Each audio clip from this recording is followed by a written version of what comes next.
Licuación dura y pura. Crédito a los jubilados. Perdón, es absurdo, porque ya por definición todos algún día nos vamos a morir. Que vuelvan las ideas. El auto a 100 y te vas a chocar contra el paredón y sabes que te matas. Entonces te tirás del auto y vas a sobrevivir. ¿Qué sé yo?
¿Qué dicen? Muy buenas tardes. Acá estamos haciendo que vuelvan las ideas, arrancando en esta jornada de lunes. Nuestra semanita acaba de comenzar, ya tiene 6 minutitos. Dentro de las 4 de la tarde hasta las 6 compartimos nuestras historias. ¿Qué dicen? ¿Cómo andan? ¿Cómo anda, Caruso? Qué lindo ¿Todo bien? fin de semana tuviste, Hermoso fin de semana, sí. ¿Qué haces, Gaby? ¿Cómo estás? Muy bien, muy bien. Bueno.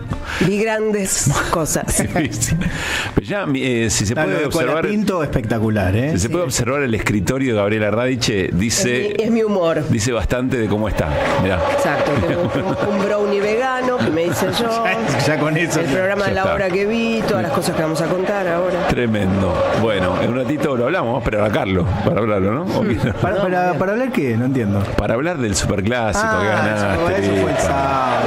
Pasaron tantas Sí. cosas. Después ganaron los Pumas. Como si te preocuparan otras corrió cosas. Colapinto. Como si te preocuparan otras cosas. Qué bárbaro. Tiene la semana ganada Luis Pa. Está sobrado, bueno, Luis Pa y varios más. ¿Cómo? Está sobrado el tipo. Ah, ensobrado, entendí. No, está Ah. sobrado de No pensé sobra. en sobrado. No, en sobrado no. Sí. Le voy a dejar una cosa picando nada más. Yo creo que River mereció ganar el partido. Bueno, gracias, Pablo. Como observador no lo neutral, había dicho yo digo. nadie, no lo había dicho nadie. Pero me parece que hay penal a Jiménez antes de tocarla con la mano. Me da esa sensación en la jugada. Anotá esta dirección, Corrientes y Yatay. Sí, ¿qué hay? Es la que tengo más cerca. Hay una iglesia hermosa. Ah, pero no, pero hermosa, ese decíselo. Podés entrar ahí, podés llorar todo lo Yo que porque quieras. me molesta la injusticia, pero... Qué tonto que estás. No, ¿a quién le dice, gritaste? Carlos? ¿Lo gritaste? A él le dice. Pablo, Y le ¿lo dijo a él. gritaste? No, estaba durmiendo, dormitaba la siesta y le ¿no venía. lo viste? Sí, lo vi después. Justo estabas durmiendo en el Superclásico. Bueno, estaba un fin de semana, necesitaba descanso, digamos. Bueno, pero viste la jugada. Vi varios, después vi el triunfo de Platense. Increíble. ¿Qué va a ser? Escucharon todo el Ya pasó, el ya está. recorrido. Avancemos. Bueno, la verdad es que había un montón de temas para conversar en la jornada de hoy, como arranque del programa. Pero nos sorprendió no tanto un posteo de Cristina Fernández de Kirchner. Bueno, llegan tardíos los hinchas de River que Bueno. en un ratito te lo explico. Bienvenidos, no te preocupes. los hinchas de River, todos bienvenidos. Llamó la atención. Leemos todos los mensajes. No tanto el posteo de Cristina Fernández de Kirchner que ahora vamos a compartir, lo cual ratifica que Cristina está evidentemente con vocación de intervenir desde el lugar que intervenga. No quiero meterme en discusiones ahora, por lo menos, de la manera en que se está reconstruyendo el peronismo y el kirchnerismo. Hoy me gustó mucho una editorial de Roberto Caballero, hoy por la mañana, que encaró... me parece que encontró una manera muy interesante para reflejar las discusiones internas, sobre todo después de la intervención de Máximo Kirchner en Atenas el viernes. Me pareció encontró un punto justo, muy interesante, muy en carne viva. Les recomiendo que vayan a las redes y busquen el editorial cerca de las 9:15 de la mañana. Encontró, me parece, un tono muy preciso en el reclamo de un sector muy importante de la militancia hacia sus dirigentes y qué características debería tener para él la discusión interna de un espacio que atravesó un gobierno como el que atravesó y que tuvo una derrota electoral y política muy fuerte. Dicho esto, evidentemente Cristina está decidida a tomar cartas en el asunto. El asunto es el gobierno de Javier Milei, sobre todo algunos puntos determinantes. Sin embargo, mucho de esto lo vamos a conversar un rato con Carlos, porque es de alguna manera su asunto, en la columna de Carlos Heller de los lunes.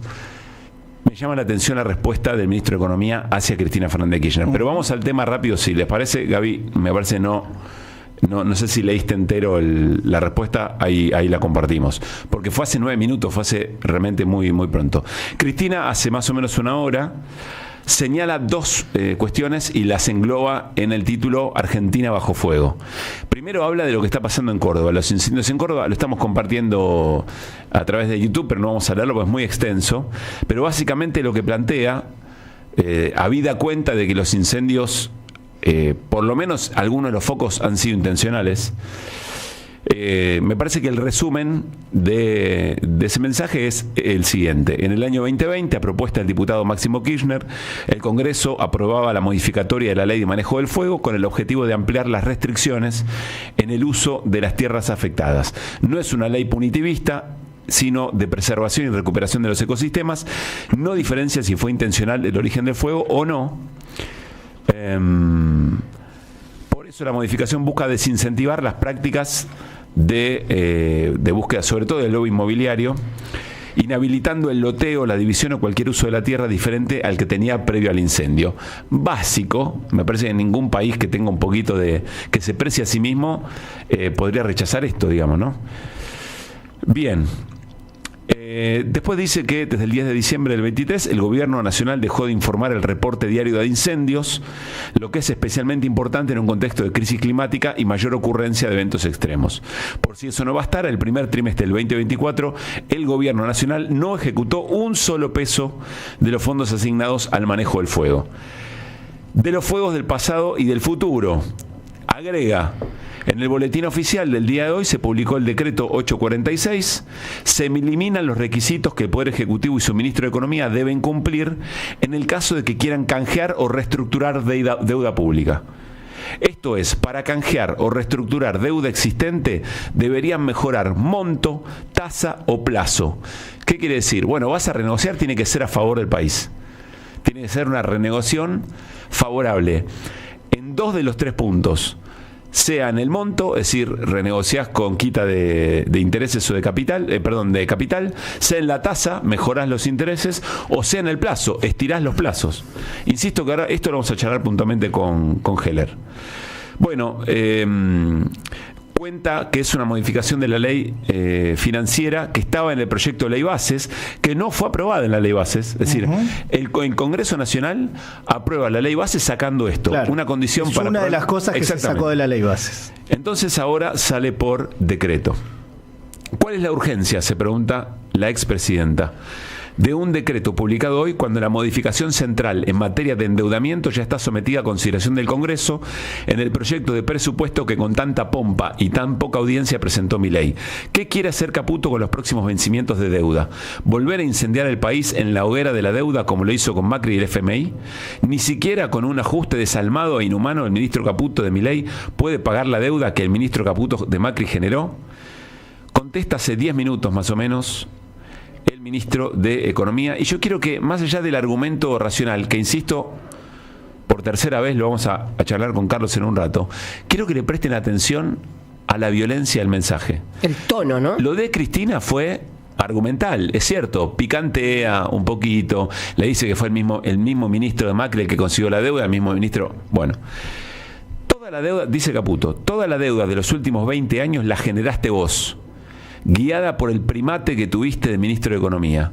Primero heredaste 2 puntos de superávit fiscal y los convertiste en 7 de déficit. Luego Macri te dejó casi a equilibrio primario y lo volviste a llevar a 5 puntos del déficit. Escuchen esto. tenía razón tu marido cuando decía que no sabía nada de economía. Quédate chillando tranquila, que es lo máximo que podés hacer, porque no vas a volver a gobernar nunca más. Fuerte, ¿eh? Violento. Muy violento Toto Caputo. Familiar, su familia tiene una carpintería, ¿no? Bueno. No, su familia tiene un hotel que decidieron amueblar con una carpintería que su hermana o una de sus familiares conoció en... Claro, la carpintería era de estos muchachos, tenés razón. Sí. No, digo porque una cosa tiene que ver con la otra, me parece, sin duda. Es muy fuerte. Mucha violencia en el texto. No es el tono habitual de Toto Caputo. Evidentemente activó un clic Cristina ahí que le molestó particularmente. Pero bueno, tanto el Toto Caputo como el resto de los miembros del gobierno están subidos a una retórica que tiene a la violencia, me parece, como eje. Es que no hay que sacarlo. Te voy a pedir, Charlie, a Milei, hablando del video del virus K12. Porque no hay que sacarlo del contexto de esa publicación. Yo apostaría a que, no digo que alguien le escribió el tuit al ministro, pero apostaría que alguien le aconsejó que sea muy duro, que juegue muy fuerte. Me da esa sensación. Escuchen lo que decía Milei, ya está en Estados Unidos, o hizo sonar el martillo de Wall Street. La campana de ya se reunió, tenía un martillo en la mano, no sé cómo hacerlo. Sí, una cara importante de sobreexcitación. También se encontró con Elon Musk nuevamente. Elon Musk, entiendo que por ahora de inversión es poco, pero no importa, es un vínculo que le importa y mucho al presidente, y supongo que a Elon Musk también, en tanto y en cuanto básicamente puede venir y hacer de nuestro país más o menos lo que quiera. Restarle no le resta en principio. Claro, no le resta. Pero habló sobre el posteo del video tan ofensivo, tan violento, que deshumaniza a una manera de ver la Argentina, de ver la política en la Argentina, que es la del kirchnerismo. Compartimos esta palabra de Javier Milei hace unos minutos o hace un rato en Estados Unidos. Mi alineamiento con los Estados Unidos, independientemente de quién vaya a ser el que gobierne Estados Unidos, porque es una decisión estratégica ser aliado de Estados Unidos como representante del mundo libre. También dijimos que nos íbamos a alinear con Israel, también señalamos que nos íbamos a alinear con el mundo libre y que íbamos a rechazar de plano la Agenda 2030 y todo lo que tiene que ver con el catecismo woke. En ese sentido, en el día de ayer, mi grandiosa canciller, la doctora Diana Mondino, que está acá, dio una verdadera clase de por qué Naciones Unidas no debe alejarse de su objetivo original de mantener la paz y debería dejar de abrazar toda la agenda socialista que lo único que conduce es al empobrecimiento. Por lo tanto, ayer también hemos dado muestras contundentes de nuestra alineación, no solo con el mundo libre, sino además con las ideas del capitalismo de libre mercado. Naturalmente, también se nos cuestiona la política social. Dice que no tenemos corazón. Yo diría que no tienen cerebro lo que hacen ese comentario. Bueno, de hecho, muchos no les gustó el último posteo que hice en Instagram del virus K12. Bien, ahí está, Milei jactándose todo su repertorio respecto de cómo divide el mundo y jactándose de una pieza audiovisual que lo único que trae a la democracia argentina es más violencia y división. No trae otra cosa. Lo mismo que trae el escrito o el posteo, la respuesta a la expresidenta, lo que dijo el ministro de Economía. A mí me encantaría recuperar una Argentina en donde se debatan estas cosas, donde la preocupación sea, no, mirá, no tenés razón por esto y por esto, donde las intervenciones vuelvan a tener el espacio que merecen en los medios de comunicación, insisto, argumentales. El único virus que yo detecto en la Argentina de estos años, de varios años para atrás, tiene que ver con el virus del odio y de la violencia. No encuentro otra cosa más inhumana que eso. Tratar de deshumanizar me parece el gesto inhumano de un sector de la vida política en la Argentina, y no ha sido contestado de la misma manera. No ha sido respondido de la misma manera. Cada vez que se le quiso responder no solamente a Milei, sino a quienes sembraron ese odio, al PRO, incluido Larreta, que ahora parece con otros modales, pero era el que decía yo voy a pactar con el 70% porque todo lo demás no sirve. Son distintas maneras, pero que fueron retroalimentando lo mismo. Quizá alguien pensará se nos fue de las manos, no queríamos hacer esto. Bueno, sería interesante escucharlo de esa manera, eventualmente, porque después entraron en la bolsa de los descerebrados, ¿no? El propio Larreta entró en todo el odio generado, la ligó y Larreta y lo corrieron. Es tan comunista como los demás. Exactamente. Como López Murphy, como los demás. Es un argumento el de deshumanizar histórico en la Argentina. Los sectores conservadores lo hicieron siempre. Primero, por supuesto, con los pueblos originarios, después con los inmigrantes. Al peronismo lo caracterizaban de aluvión zoológico y los ejemplos siguen, ¿no? Sacarles la condición de humanos para destratar, maltratar, vituperar. Bueno, es una práctica. Y yo quiero insistir que del otro lado, en todas las historias que menciona Luispa, lo que hubo, eventualmente, fueron contraargumentos. Siempre se planteó en el argumento de la política. Nunca hubo otra cosa. Por supuesto, después hubo decisiones de lucha armada que tenían que ver con las condiciones de persecución, con las condiciones de violencias sobre las que defenderse. No me quiero meter en esa historia, pero recuperemos de la democracia para acá. Sí, pues además es otra cosa, digamos. Es otra historia. Pero de la democracia para acá, lo único que hubo fueron argumentos. Y con argumentos se ganaron elecciones y con esos argumentos devinieron políticas públicas. Esas políticas públicas le mejoraron la vida a la gente. Esas políticas públicas en un momento encontraron su techo. Los gobiernos no supieron cómo sobrellevar algunos problemas muy serios con los que todavía convivimos, con la inflación, con la escasez de dólares. Bueno, esas políticas no resolvieron ciertos problemas. Muy interesante lo de Oscar Andrade el viernes pasado, cuando decía nos equivocamos. Él hablaba de Uruguay, pero nosotros decíamos se puede trasladar. Está hablando perfectamente, de nosotros, claro. Nos senador equivocamos del Frente Amplio del Uruguay. Así es, nos equivocamos al reemplazar gestión por política. No para no hacer gestión o abandonar la gestión, sino al haber abandonado la política, la presencia en los barrios, la discusión con la gente, el analizar los problemas, el qué pasa o el qué te pasa en términos cotidianos. Sí. Todo eso se fue dejando de lado por la lógica de la gestión, que en cada país se dio de una manera diferente, pero acá yo creo que se dio de una manera muy particular. Lo hemos charlado muchísimas veces, de qué manera el kirchnerismo incorpora la gestión en su fuerza política, y me parece que eso complicó bastante. De todas maneras, lo hablaba y me parece que era interesante porque las mismas, creo que habíamos hablado con Gabriela Rivadeneira en algún momento en la experiencia ecuatoriana, sí. Lo mismo con algún dirigente venezolano, también lo habíamos compartido, una idea de que el consumo vino sin conciencia política, sin formación política de cuáles eran las decisiones y las intervenciones del Estado para poder garantizar esa mejora en la calidad de vida, y que cuando fueras a pedir otra cosa tuvieras en cuenta que volver para atrás no era la solución a todos esos problemas que se habían generado. Muchas demandas de segunda generación, se habló mucho de este tema. Pero y el tema del consumo, porque la cuestión no era el consumo, y terminó siéndolo en buena parte de nuestros países, sino era el incorporar una cantidad de derechos y bienes a los cuales no se podía acceder. Sí. Otra cosa es el consumo, y me parece que en determinado momento se cruzó esa raya, y eso también ayudó a confundir las cosas. Pero siempre la respuesta a la violencia, o eventualmente cuando las ideas desde la derecha, de los sectores conservadores, desde los grupos concentrados en la economía, no podían ni empatarle a lo que proponían los gobiernos de la región en estos términos, se empezó a apelar a las caracterizaciones, a la estigmatización, al fomento del odio, y eso nos trajo a una situación que estamos normalizando cosas que no deberían ser normalizadas. Porque aun cuando las políticas de Javier Milei terminen donde indefectiblemente van a terminar, que es en el sufrimiento de la gente, por más que consiga que el país crezca, por más que consiga bajar todavía más la inflación, es a condición de que la gente sufra, de que las grandes mayorías sufran. No cierra por ningún lado este modelo. La pregunta eventualmente es cuánto más lo podrá estirar.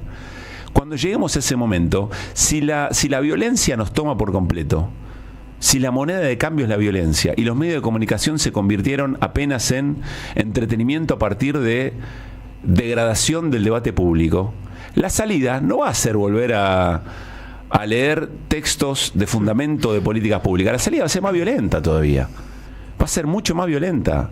Y los partidos políticos se van a convertir en máquinas de encontrar personajes que puedan captar la atención de la gente haciendo cosas parecidas a las que hace Milei o a las que hace Moreno. Estamos estamos en una encerrona muy, pero muy compleja, muy compleja. Ojalá no sean grandes dolores los que nos hagan retroceder en el nivel de violencia que el debate político ha tomado. Ahora hablamos en un ratito de qué es lo que pasó hoy, qué es lo que decidió el gobierno. Se viene una reestructuración, evidentemente, de la deuda, perjudicial para la Argentina, porque si no, no se hubiera modificado esto. Pero la respuesta que le da el ministro de Economía, el video que publicó el otro día el presidente, nos hablan de un momento muy degradado, muy difícil. Seguiremos poniendo todo lo que tenemos que poner y seguiremos haciendo programas tratando de dar argumentos y no chicanas fáciles y sueltas para pensar que el otro no lo queremos porque es malo, o que al otro, a que piensa distinto a nosotros porque, no sé, por alguna característica emocional o personal. No tenemos que prestar atención. Seguiremos haciendo programas en los que compararemos políticas, en los que compararemos argumentos, invitaremos a debatir antídotos necesarios para un momento muy, pero muy complejo. 4:25. Que vuelvan las ideas. Deja tu mensaje en nuestra línea de oyentes de WhatsApp. 11 3200 0530. Somos Radio. AM530. Atención, atención, tenemos que prevenir el dengue. Tapa, lava, tira y gira. En la provincia de Buenos Aires la prevención es todo el año. Ingresa a gba.gov.ar/dengue y conoce más. Gobierno de la provincia de Buenos Aires. Un nuevo capítulo en el corazón de la Patagonia. Invertí en Trubay Hilton Bariloche, un nuevo desarrollo de Argenway. Conoce más sobre real estate turístico ingresando a argenway.com. Llega la segunda edición del Festival Internacional de Cine de la provincia de Buenos Aires. Más de 220 películas para disfrutar. Más de 30 países representados. Proyecciones en 40 municipios de toda la provincia. Vamos a lanzar el primer mercado internacional de la industria audiovisual de la provincia de Buenos Aires. Vas a encontrar desarrollo de proyectos, clases magistrales, entrevistas abiertas, conciertos, conversatorios, cine barrial y muchas sorpresas más. 10 días a puro cine bonaerense. Te esperamos del 4 al 14 de septiembre. La entrada es libre y gratuita. Busca toda la programación en institutocultural.gba.gov.ar. Instituto Cultural, Gobierno de la Provincia de Buenos Aires. Alimentos cooperativos, producción y comercialización de productos cooperativos y de agricultura familiar. Envíos a todo el país. Por pedido, envía tu mensaje al 11 34 31 2928.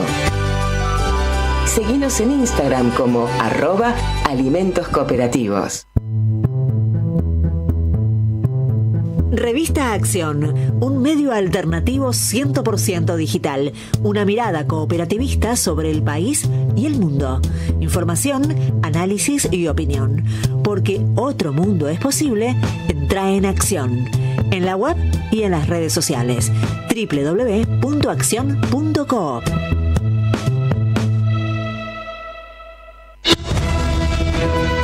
AM530 Somos Radio. Buscamos la verdad siempre. Que vuelvan las ideas. Hasta las 18. Ideas que regresan en el magazine informativo de la 530. Que vuelvan las ideas. Que vuelvan las ideas. Que vuelvan. Nuestro canal. Somos Radio AM530. Construimos comunidad. Buscamos la verdad siempre.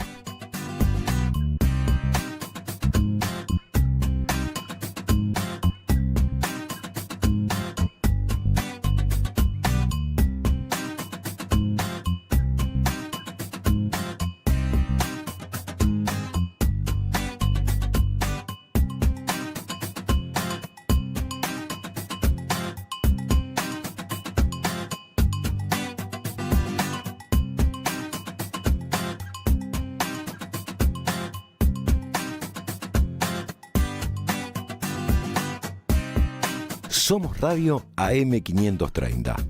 Construimos comunidad. Buscamos la verdad siempre.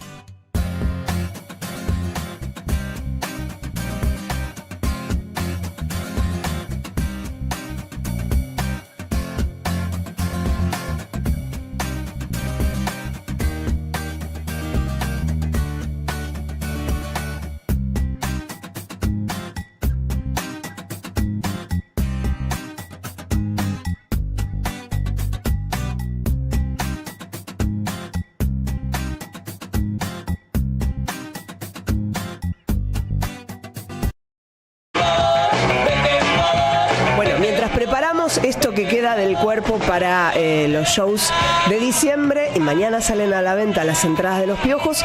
Pasaron cosas hoy, momentos de zozobra. Trato de ser respetuosa porque evidentemente hay un rock and roll ahí de fondo. La cuestión es que amanecimos con un posteo de Miki Rodríguez, músico fundador de Los Piojos, y en su posteo, como con mucho dolor, cuenta que como que él no ha sido convocado para esta reunión.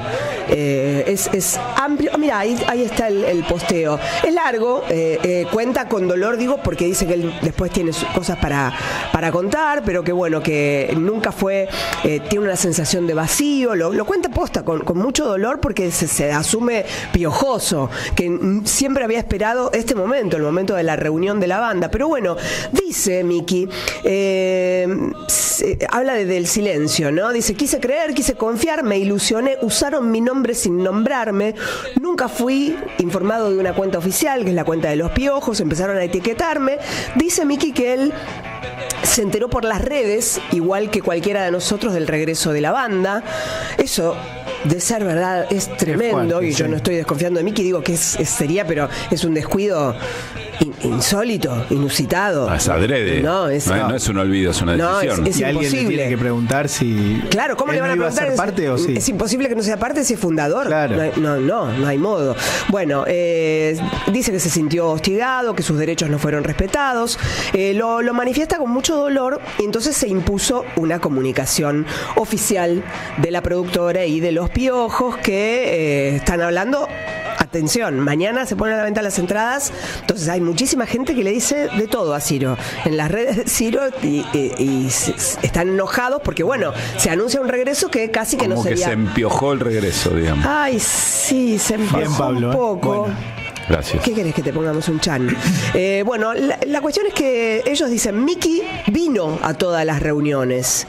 Acá hay entonces, algo que amerita careo, ¿no? Uno dice que no, el otro dice que sí. Miki vino a todas las reuniones, estuvo al tanto de todo, desde el comienzo, desde el primer encuentro, aseguró que estaba dentro. Lo seguiremos esperando. ¿En qué termina todo esto? No lo sabemos. Lo que sí, va a haber que bajar la espuma porque hoy había gente tan enojada por lo que es las redes sociales, ¿no? Y manifestarse por decir, si vas a hacer una reunión de Ciro y los Persas con el Piti como invitado, que es la persona que estaba peleando con Ciro, y no es lo mismo. Pero en realidad salen a comunicar efectivamente desde la cuenta que sí, que van a estar todos, incluido el staff de punta a punta. O sea, estamos hablando de Ciro, de Piti, de Dani Huira, Roger, Chucky de Ípola, el Chango, y Juan Ábalos, que también en su momento iba a ser parte de Piojos y después terminó con Ciro y los Persas. La realidad es que es una banda que genera multitudes, hay gente desde distintos puntos de todo el país, tratando de a ver si llegan a La Plata, cómo llegan. Entonces esto es como vos dijiste, empioja un poco la cuestión, pero insisten ellos en que van a estar esperándolo a Miki. Ojalá que se resuelva del modo más justo para todos, ¿no? Y que realmente si hubo una omisión o un descuido o hay la diferencia, no sé de qué, si es de ego, de guita o de lo que sea, que se pongan de acuerdo y que puedan disfrutarlo todos juntos, porque Miki se lo merece también, ¿no? Ahora, yo pensaba, Gaby, cuando una banda se separa, está bien, a veces hay cansancio y cierto desgaste y se separan por eso las bandas, cada uno sigue su rumbo, pero muchas otras veces hay peleas, ¿no?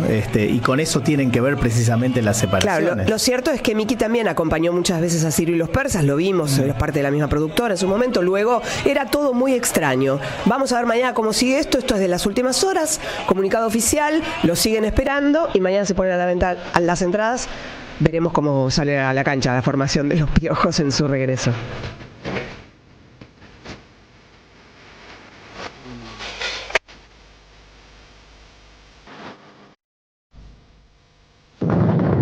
Ideas de la economía y la política. Carlos Heller. Que vuelvan las ideas. Economía política. Carlos Heller.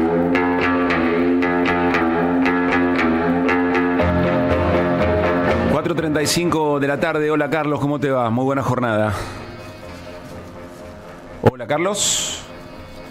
Ahí vamos a ver si retomamos. 20 grados 7 décimas la temperatura en Buenos Aires y alrededores. Jornada que en algún momento estuvo fresquita, con un viento medio fresco. Ahora se siente más caluroso. Está medio fresquita, depende de donde te pares. Bajo el sol está mejor, en la sombra está fresquita. Bueno, en un ratito vamos a repasar cómo va a seguir la semana. Vamos a charlar con Carlos, sobre todo respecto de la decisión que ha tomado el gobierno, que generó el posteo de Cristina Fernández de Kirchner, luego la respuesta de Luis Toto Caputo, y que tiene que ver con este decreto 846, donde se eliminan los requisitos que el Poder Ejecutivo y el Ministro de Economía tienen que cumplir si es que quieren canjear o reestructurar deuda pública. Lo habíamos repasado, ¿no? Esto que tenían que mejorar 2 de 3 elementos: monto, tasa o plazo, pero para más detalle lo charlamos con Carlos. Hola Carlos, ahora sí, ¿cómo te va? Buenas tardes. Hola, ¿qué tal, Pablo? ¿Cómo va? Bien, bien. Bueno. Primero vamos a saludar a Luis, Pablo, como corresponde. Bueno. Muchas gracias, Carlos. Está muy bien. Muchas gracias. Yo tenía algo... Fue lindo partido, como decía Pablo, finalmente. A mí no me gustó, pero no importa. A mí tampoco. Buen partido, ¿no? Bueno, es un chascarrillo. Está bien. No, yo lo único que dije, Carlos, lo digo delante tuyo. Es que para mí fue mejor River, pero me parece que hubo penal antes que mano en el gol anulado a Boca. Pero qué sé yo, son detalles, sí, ¿no? Pero son detalles. A ver, Boca jugó mal a mi gusto, no porque River haya jugado bien, sino porque Boca jugó mal, porque la cantidad de malos pases que dieron los jugadores de Boca es inconcebible. En el primer tiempo Boca no pateó un tiro al arco, en realidad pateó uno de entrada, que fue muy bueno, de Merentiel, pero que estaba en posición adelantada. Sí. También. Bien. Fue la única jugada que Boca hizo en el primer tiempo. Después en el segundo, entre que River se fue un poco para atrás, Boca puso al Changuito, que creó un poco de opciones por afuera y generó un poco de peligro.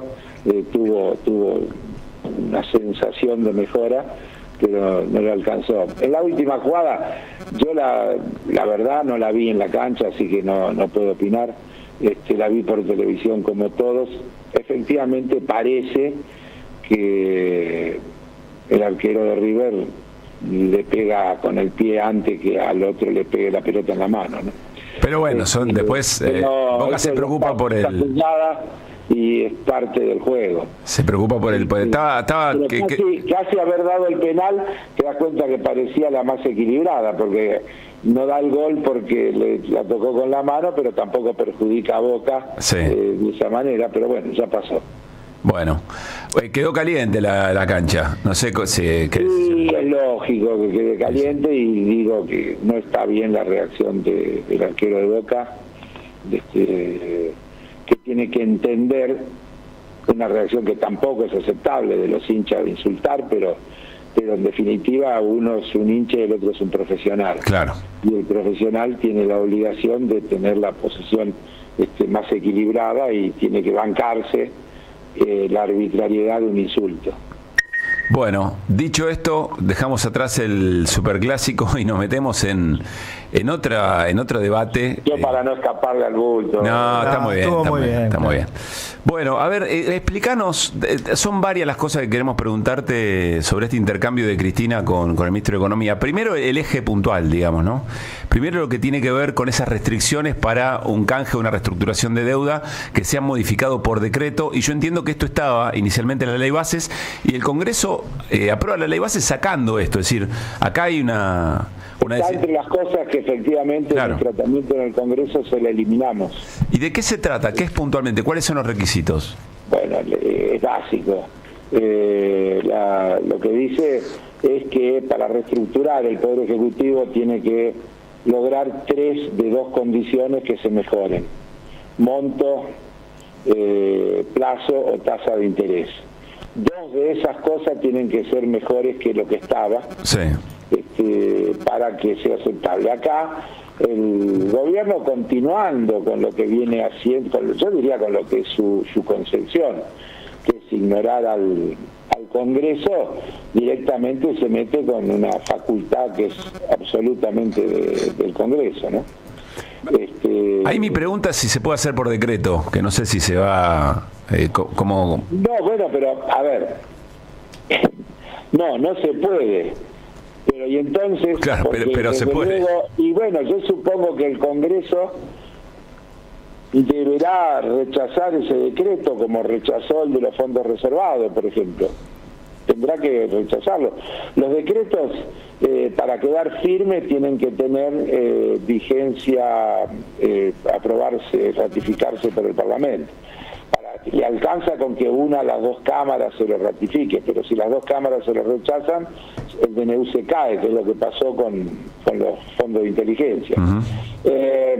Desde luego que acá puede haber una cosa de jugar con los tiempos, porque mientras esto sucede, el Congreso lo trata, etcétera, probablemente ellos lleven adelante alguna negociación y nos generen un hecho consumado.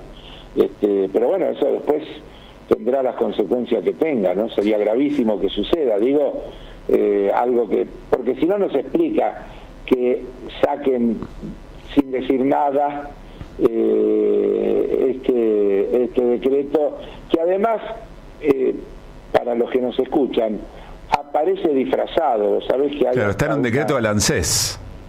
Claro. Eso es un buen dato, Carlos. Parece que estuviera referido al Fondo de Garantía de Sustentabilidad,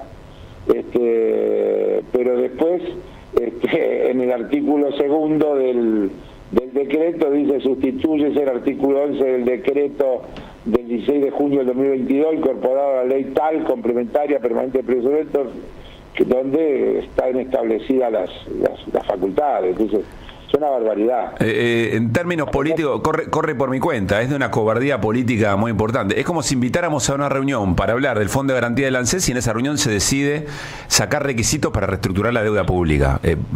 Como si nadie se fuera a dar cuenta, por otra parte, ¿no? Algo así. La verdad, no habla bien de la gestión, ¿no? Está claro que habla mal de la gestión. Sí. A ver, proyectemos, evidentemente el gobierno... del contenido, yo te estoy hablando ya ahora hasta de los procedimientos. Sí, ¿no? sí. Proyectemos, el gobierno evidentemente lo que busca es una reestructuración que sabe que no va a ser beneficiosa en los términos que se había planteado por el Congreso. Y que esa será la manera de encontrar los dólares que le están faltando, supongo yo. Está claro que esto que viene diciendo reiteradamente, que los dólares ya los tienen, pareciera que no fuera así. Y está claro que no alcanza con el alegato del viernes del ministro diciéndole ahí en la bolsa de comercio de Rosario, no tengan problema, les garantizo que se los vamos a devolver. Sí. Yo creo que si fuera un inversor y me dicen eso, huyo, Huyo. Si un ministro de Economía te dice quédense tranquilo que se lo vamos a devolver, vos claro, se te prenden todas las alarmas, digamos. Claro. El que depositó dólares recibirá dólares, qué sé yo, hay tanta. El que apuesta al dólar pierde. ¿Querés que te haga toda la frase que hay acumuladas en la historia al respecto? Te quiero preguntar, Carlos, por otra dimensión del intercambio entre Cristina y el ministro. Quiero escuchar tu opinión, más allá de lo estrictamente de política económica, de lo político. Toda la deuda de los últimos 20 años la generaste vos, guiada por el primate que tuviste de ministro de Economía. Primero heredaste 2 puntos del superávit fiscal y los convertiste en 7 de déficit. Luego Macri te dejó casi equilibrio primario y lo volviste a llevar a 5 puntos de déficit. Tenía razón tu marido cuando decía que no sabía nada de economía. Quédate chillando tranquila, que es lo máximo que podés hacer, porque no vas a volver a gobernar nunca más. ¿Qué opinión te merece esto, Carlos? Bueno, primero, es la opinión de alguien que ni siquiera está electo por la voluntad popular. Estamos hablando de un ministro designado por el presidente de la Nación, que tiene la legitimidad derivada de la legitimidad que tiene el presidente de la Nación, y que incursiona en un tema... ¿Alguna vez lo votó la gente a Caputo? No, votó a quienes lo eligieron eventualmente.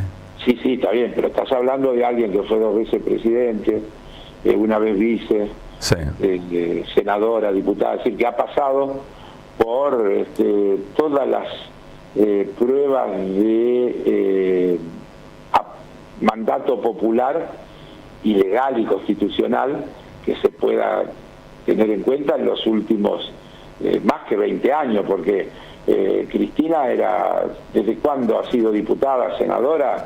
Debe hacer como 30 años, ¿no? Que viene gestionando, y siempre con mandato popular, nunca tuvo un cargo no electivo.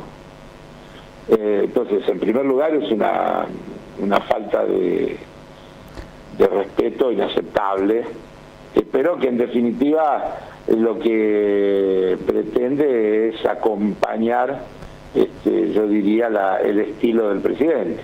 Claro, parece toda una decisión, ¿no? Algo muy premeditado en términos de qué tipo de confrontación estamos hablando. Claro, ahora, acordate que en campaña electoral el actual presidente decía barbaridades de Caputo. Sí. Barbaridades, Poned al aire, vas a ver las cosas que decía. Las cosas que decía Milei de ministro de Economía. Caputo. Claro, y de lo que había hecho Caputo con el endeudamiento para fugar y todas las cosas. Quizás se dio cuenta que en realidad el problema era quien lo conducía, Carlos. Que el problema era Macri, no Caputo. No sé, estoy pensando. Y por eso ahora, bajo la conducción de él, Función es el mejor ministro. Pero vos mirá qué curioso. Sí. Macri decía que era el Messi de la finanza. Sí. Y Milei dice que es el mejor ministro de Economía de la historia. Sí. Es bastante parecido, ¿no? Sí. Es decir, que cada uno a la hora de evaluarlo, cuando era su ministro, lo endiosaba de una manera absoluta. Tenemos para repasar, Carlos, qué decía Milei de Caputo, un cachito antes de que fuera diputado. Es decir, un cachito antes, porque eso creo que lo dijo incluso en el último debate con Massa. A ver, dale. Te recuerdo que, por ejemplo, Caputo se fumó más de 15.000 millones de dólares con eso. Se terminó en el Fondo Monetario Internacional, vino Caputo, o sea, lo echaron a Sturzenegger acusándolo de manejar mal la mesa, se fumó 15.000 millones de dólares de reserva irresponsablemente, ineficientemente, y nos deja este despiole de la ley Click. Y bueno, ahora Sandleri va a tratar de hacer lo que pueda. Pero la verdad, acá vos fíjate esto, Caputo es uno de los responsables del 28D. Y es uno, de los grandes desastres que se hicieron en el Banco Central, lo hizo Caputo en 2 o 3. Te recuerdo. Bien, ahí estaba clarito, ¿no? Entonces, ¿para qué te voy a contestar yo si te contestó el presidente? Está bien, buen punto. Creo que es clarísimo. Entre paréntesis, vos sé que yo el otro día pensaba, qué interesante sería volver a ver el último debate de Massa con Milei. O sea que no lo volví a ver. ¿Vos lo volviste a ver? No, pero tengo recuerdos. Sí. Y yo creo que en aquel debate Massa le decía todo lo que iba a hacer y lo negaba, y decía tarifa, jubilados, salario. Me gustaría, es un ejercicio lindo para hacer. Puede hacer. Bueno, pasó a la historia el de Scioli con Macri en ese sentido. Lo que pasa es que Milei siempre avisó que venía un ajuste con que venía pero vuelvo a repetir, las cosas que Massa le decía que iba a hacer y que él negaba. Tema tarifa seguro. Por ejemplo, las tarifas no van a aumentar hasta que no se recompongan los salarios, sí. Las jubilaciones no se van a licuar, los sueldos, no sé, qué sé yo, hay un montón de cosas que sería interesantísimo volver a analizarlo, porque la gente votó en un ajuste contra la casta, contra la política, no contra la gente. Y a esta altura, por más que se lo siga discurseando, no hay duda que vos mirás y el ajuste, el grueso del ajuste es el ajuste de los jubilados, le sigue la obra pública, le siguen las transferencias a las provincias, es decir, no aparece por ningún lado el ajuste de la casta. Uh-huh. Carlos, y no creo que el ajuste de la casta sea que cada uno de los muchachos se pague la cena. No, claro. No me parece. Carlos, ¿qué pensás del viaje de Milei a Estados Unidos? Va a tener un discurso en Naciones Unidas muy en contra de todos los protocolos que se están firmando en torno del cambio climático, de los grandes conglomerados económicos e industriales poniendo un poco o perdiendo un poco de margen de ganancia para distribuir mejor las heridas que se le hacen al ecosistema. Bueno, ¿qué busca Milei por lo que está viendo y por la agenda que tiene? ¿Qué busca Milei en esta gira?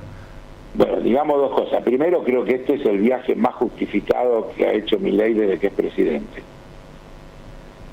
Porque ir a la Asamblea General de las Naciones Unidas es una cosa absolutamente lógica que todos los presidentes hacen y está bien que hagan. Estamos hablando de, yo diría, el mayor evento institucional que tiene el mundo, la Asamblea General de las Naciones Unidas. Es decir, por lo tanto, asistir a la Asamblea General de las Naciones Unidas no solo que está bien como derecho, sino que está bien como rol. Así que creo que está perfecto. Ahora, después está lo que se dice. Yo creo que Milei va a hacer un discurso muy parecido al de Davos, donde de alguna manera va a retar a todos los líderes del mundo que se están dejando arrastrar por las ideas socialistas, colectivistas, comunistas, etcétera, etcétera, etcétera. Y va a reivindicar a los que resisten eso, entre ellos él y alguno más, que no creo que se anime a nombrar, porque cuando el otro día acá dijo, Trump y yo somos los dos políticos más importantes que tiene el mundo en este momento, sí, ¿no? Sí. No creo que se anime a decir eso en las Naciones Unidas, pero de alguna manera va por ahí,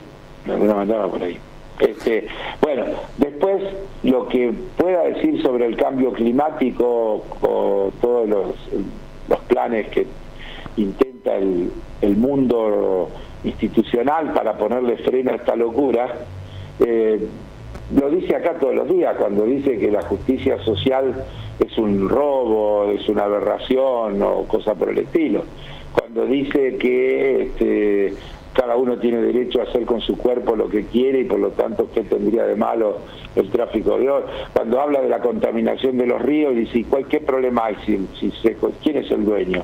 Si tuviera dueño eso no pasaría porque se encargaría de que no se contamine. Sí. ¿Quién va a hacer una ruta que no va a ningún lado, que la transitan poco? Es decir, el mostrario es infinito, así que no creo que pueda sorprender ninguna frase y creo que va a ser consecuente con lo que viene diciendo permanentemente. Por eso digo que si pudiéramos encontrar un contraste, lo encontrás en ese debate, porque allí él reivindica que el ajuste es solo para la política y después niega todas las cosas que Massa sistemáticamente le dice que va a hacer en distintas materias, en materia de inversión pública, en materia de servicios, de tarifa, de salario, de jubilaciones, niega todo. Y bueno, 9 meses después contrastar aquello que dijo que le sirvió para ganar una elección con esto que viene haciendo, también sirve para relativizar el tema de la legitimidad, ¿no? Claro. Bueno, el martes, mañana es la locución de Milei en Naciones Unidas. El miércoles vamos a tener para entretenernos, Carlos. Sí, espero. Un abrazo ojalá grande. Que no. Sí. Ojalá bueno, diga, análisis siempre va a dejar. No, ojalá que yo te diga, Pablo, me equivoqué, estuvo perfecto. Bien. La verdad que sería un alivio. Yo no quiero que las cosas vayan mal. Vuelvo a repetir, porque esa frase famosa, yo quiero que al gobierno le vaya bien, porque si le va bien a la gente, no es cierta.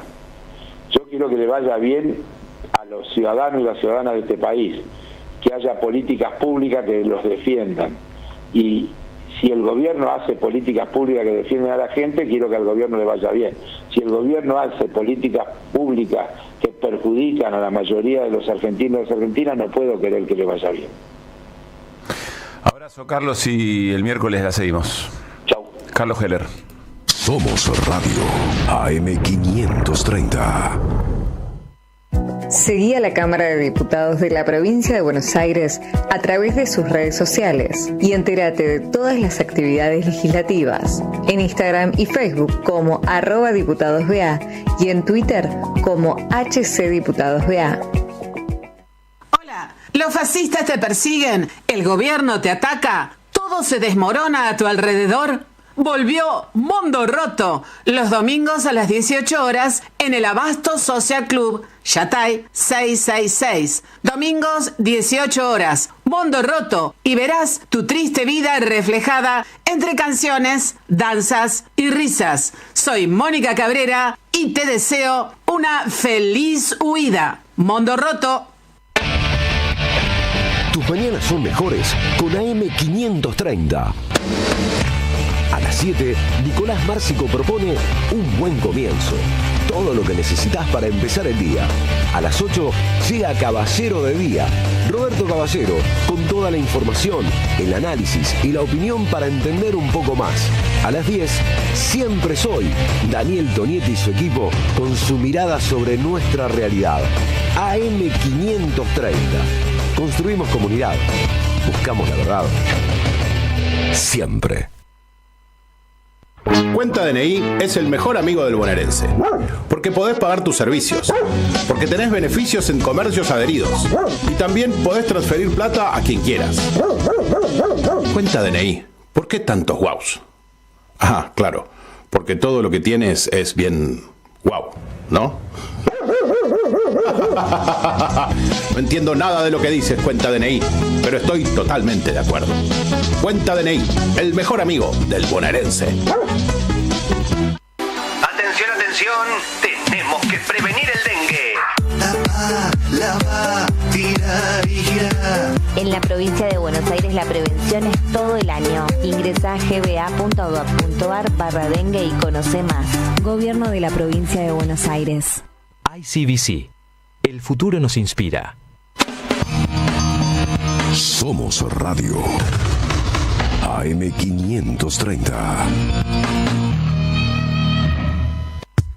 Ideas que vuelvan. Que vuelvan las ideas. Justo estaba realizando unas cuestiones de Cook y hacía referencia a esto en el año 59, que pretender arreglar la lucha de clases mediante conversaciones amables es como creer en la magia negra, en la expresión que usaba John William Cook. Que vuelvan las ideas. Pretender arreglar la lucha de clases mediante conversaciones amables es como creer en la magia negra, en la expresión que usaba John William Cook. Que vuelvan las ideas. Hasta las 18. Regreso informativo. Opinión y reflexión. Que vuelvan las ideas.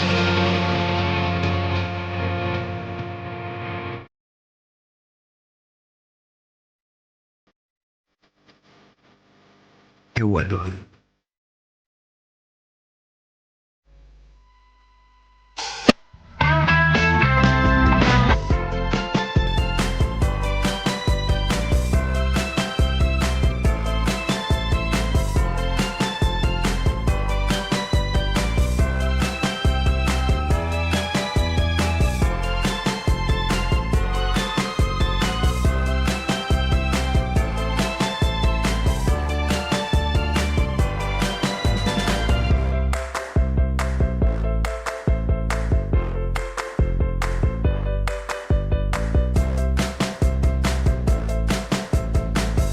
Seguí a la Radio de las Madres por YouTube. Activa las notificaciones. Dale like y suscríbete a nuestro canal. Somos Radio AM530. Construimos comunidad. Buscamos la verdad siempre.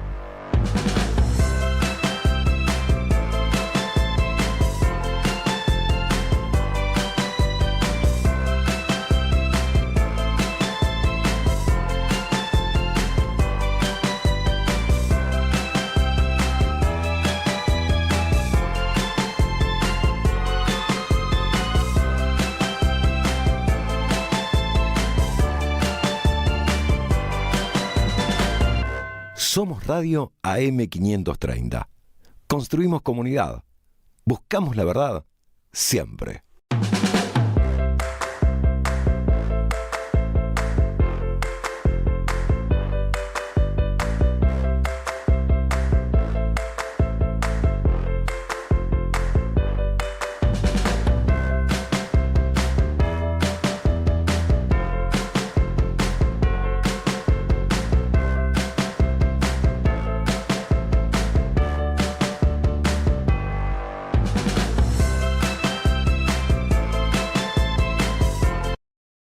del jueguito de primeros segundos de cualquier canción y que adivinemos y tratar de adivinar de qué se trata. Podemos extenderlo a la audiencia también. Sí, podría claro. arrancar pronto en el comienzo del programa y le extendemos. Tiene que traer o elegir los temas a alguien neutral, alguien que no participe del juego. Charlie Escalante. Bueno, está muy bien. Se tiene que poner a laburar. Sí, igual. ¿Qué es lo que vive laburando, pobre Charlie? No, bueno, está bien. Más. Hagámoslo con Resti también, no un lunes. ¿Cómo? ¿Dónde está Restivo? Mirá, acaba de mandar un mensaje Restivo porque, no claro, sé, porque contémosle a los oyentes, compartimos con nuestro querido amigo y compañero que estábamos acá comiendo unas medialunas que muy gentilmente trajo Gaby y justo no está Restivo. Muy gentilmente trajo Gaby. Porque cumplo. Porque cumplió con... Cumple y dignifica. Dignifico primero y después cumplo. Un desafío tenía con Nico Fiorentino. Ay, no, con Nico Lacaba. Con Nico Lacaba, perdón. Un besito para Nico Fiorentino. Nico Lacaba porque en ausencia de alguien que quisiera apostarte algo, sí. ¿No? Bien. ¿Perdón? No, bueno, no estabas. Claro. No estabas, no me querían apostar y bueno. Puse levantó la ceja. Tuviste tu imagen de silla vacía. Sí, porque lo escuché además.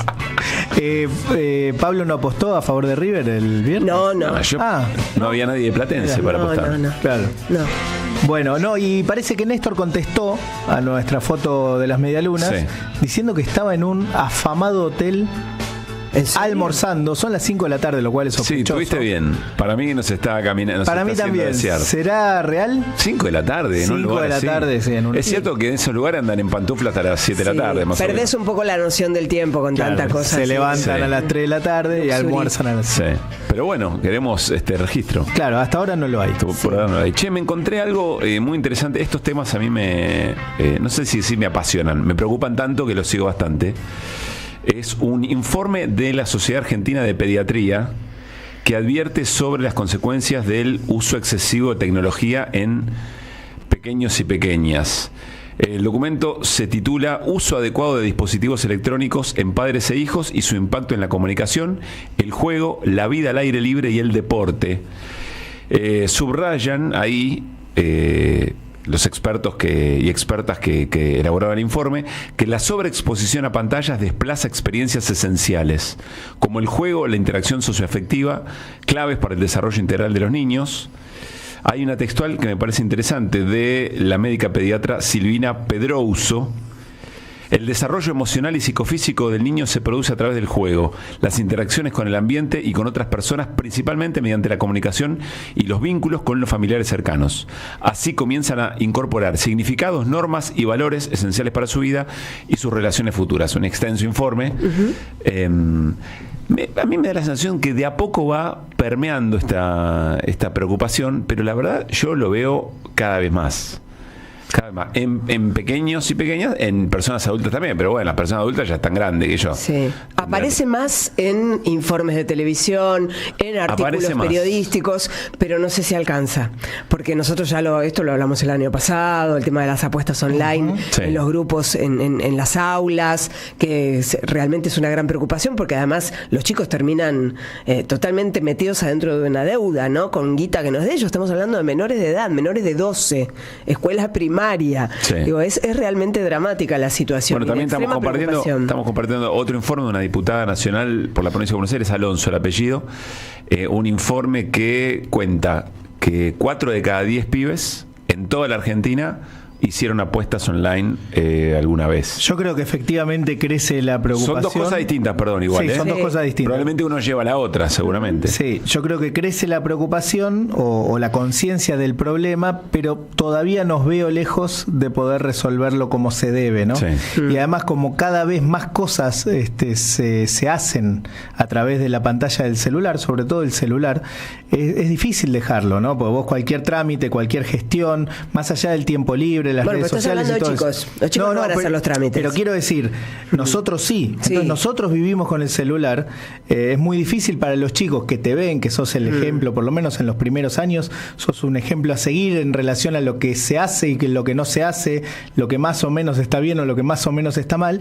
Y si uno está con el celular resolviendo cosas, e insisto, estoy dejando afuera el ocio y el tiempo libre. Sí. solo eso, nos ven a nosotros laburando con el celular, contestando mensajes. Perdón, es complejo, ¿no? Sí, es complejo, pero digo, si vos nosotros... Es como el alcohólico que intenta decirle a los demás que no tomen alcohol. Claro. ¿No? Es un problema. Sí, pero digo, de todas maneras, los chicos crecen con ciertas guías y los adultos hacemos cosas de adultos que ellos deben comprender que son cosas del mundo de los adultos. El tema es esa cosa lábil que hay entre ¿y cómo te vas a animar a decirle? Que lo leí en algún momento de esto de las decisiones de los profesores. ¿Y cómo hacemos para que los chicos no usen el celular? Yo me acuerdo, a mí no me dejaban ni llevar la calculadora, era ponete a hacer las cuentas, resolver los sí, digo, había como una en la escuela. Estás hablando de la escuela. Pero ahora incluso en tu casa. Lógico, pero digo, si no podemos tener a los pibes, no sé, 4 o 6 horas, depende del turno que hagan, 12 horas, las horas que tengan poniendo la cabeza en lugares de estudios, lejos del celular, es un delito. Pero mira, yo te doy un ejemplo. El padre que antes volvía de laburar y un rato antes de cenar o antes que anochezca, ir a jugar unos tiritos con la pelota, aunque sea pases en la vereda, ¿no? Sí.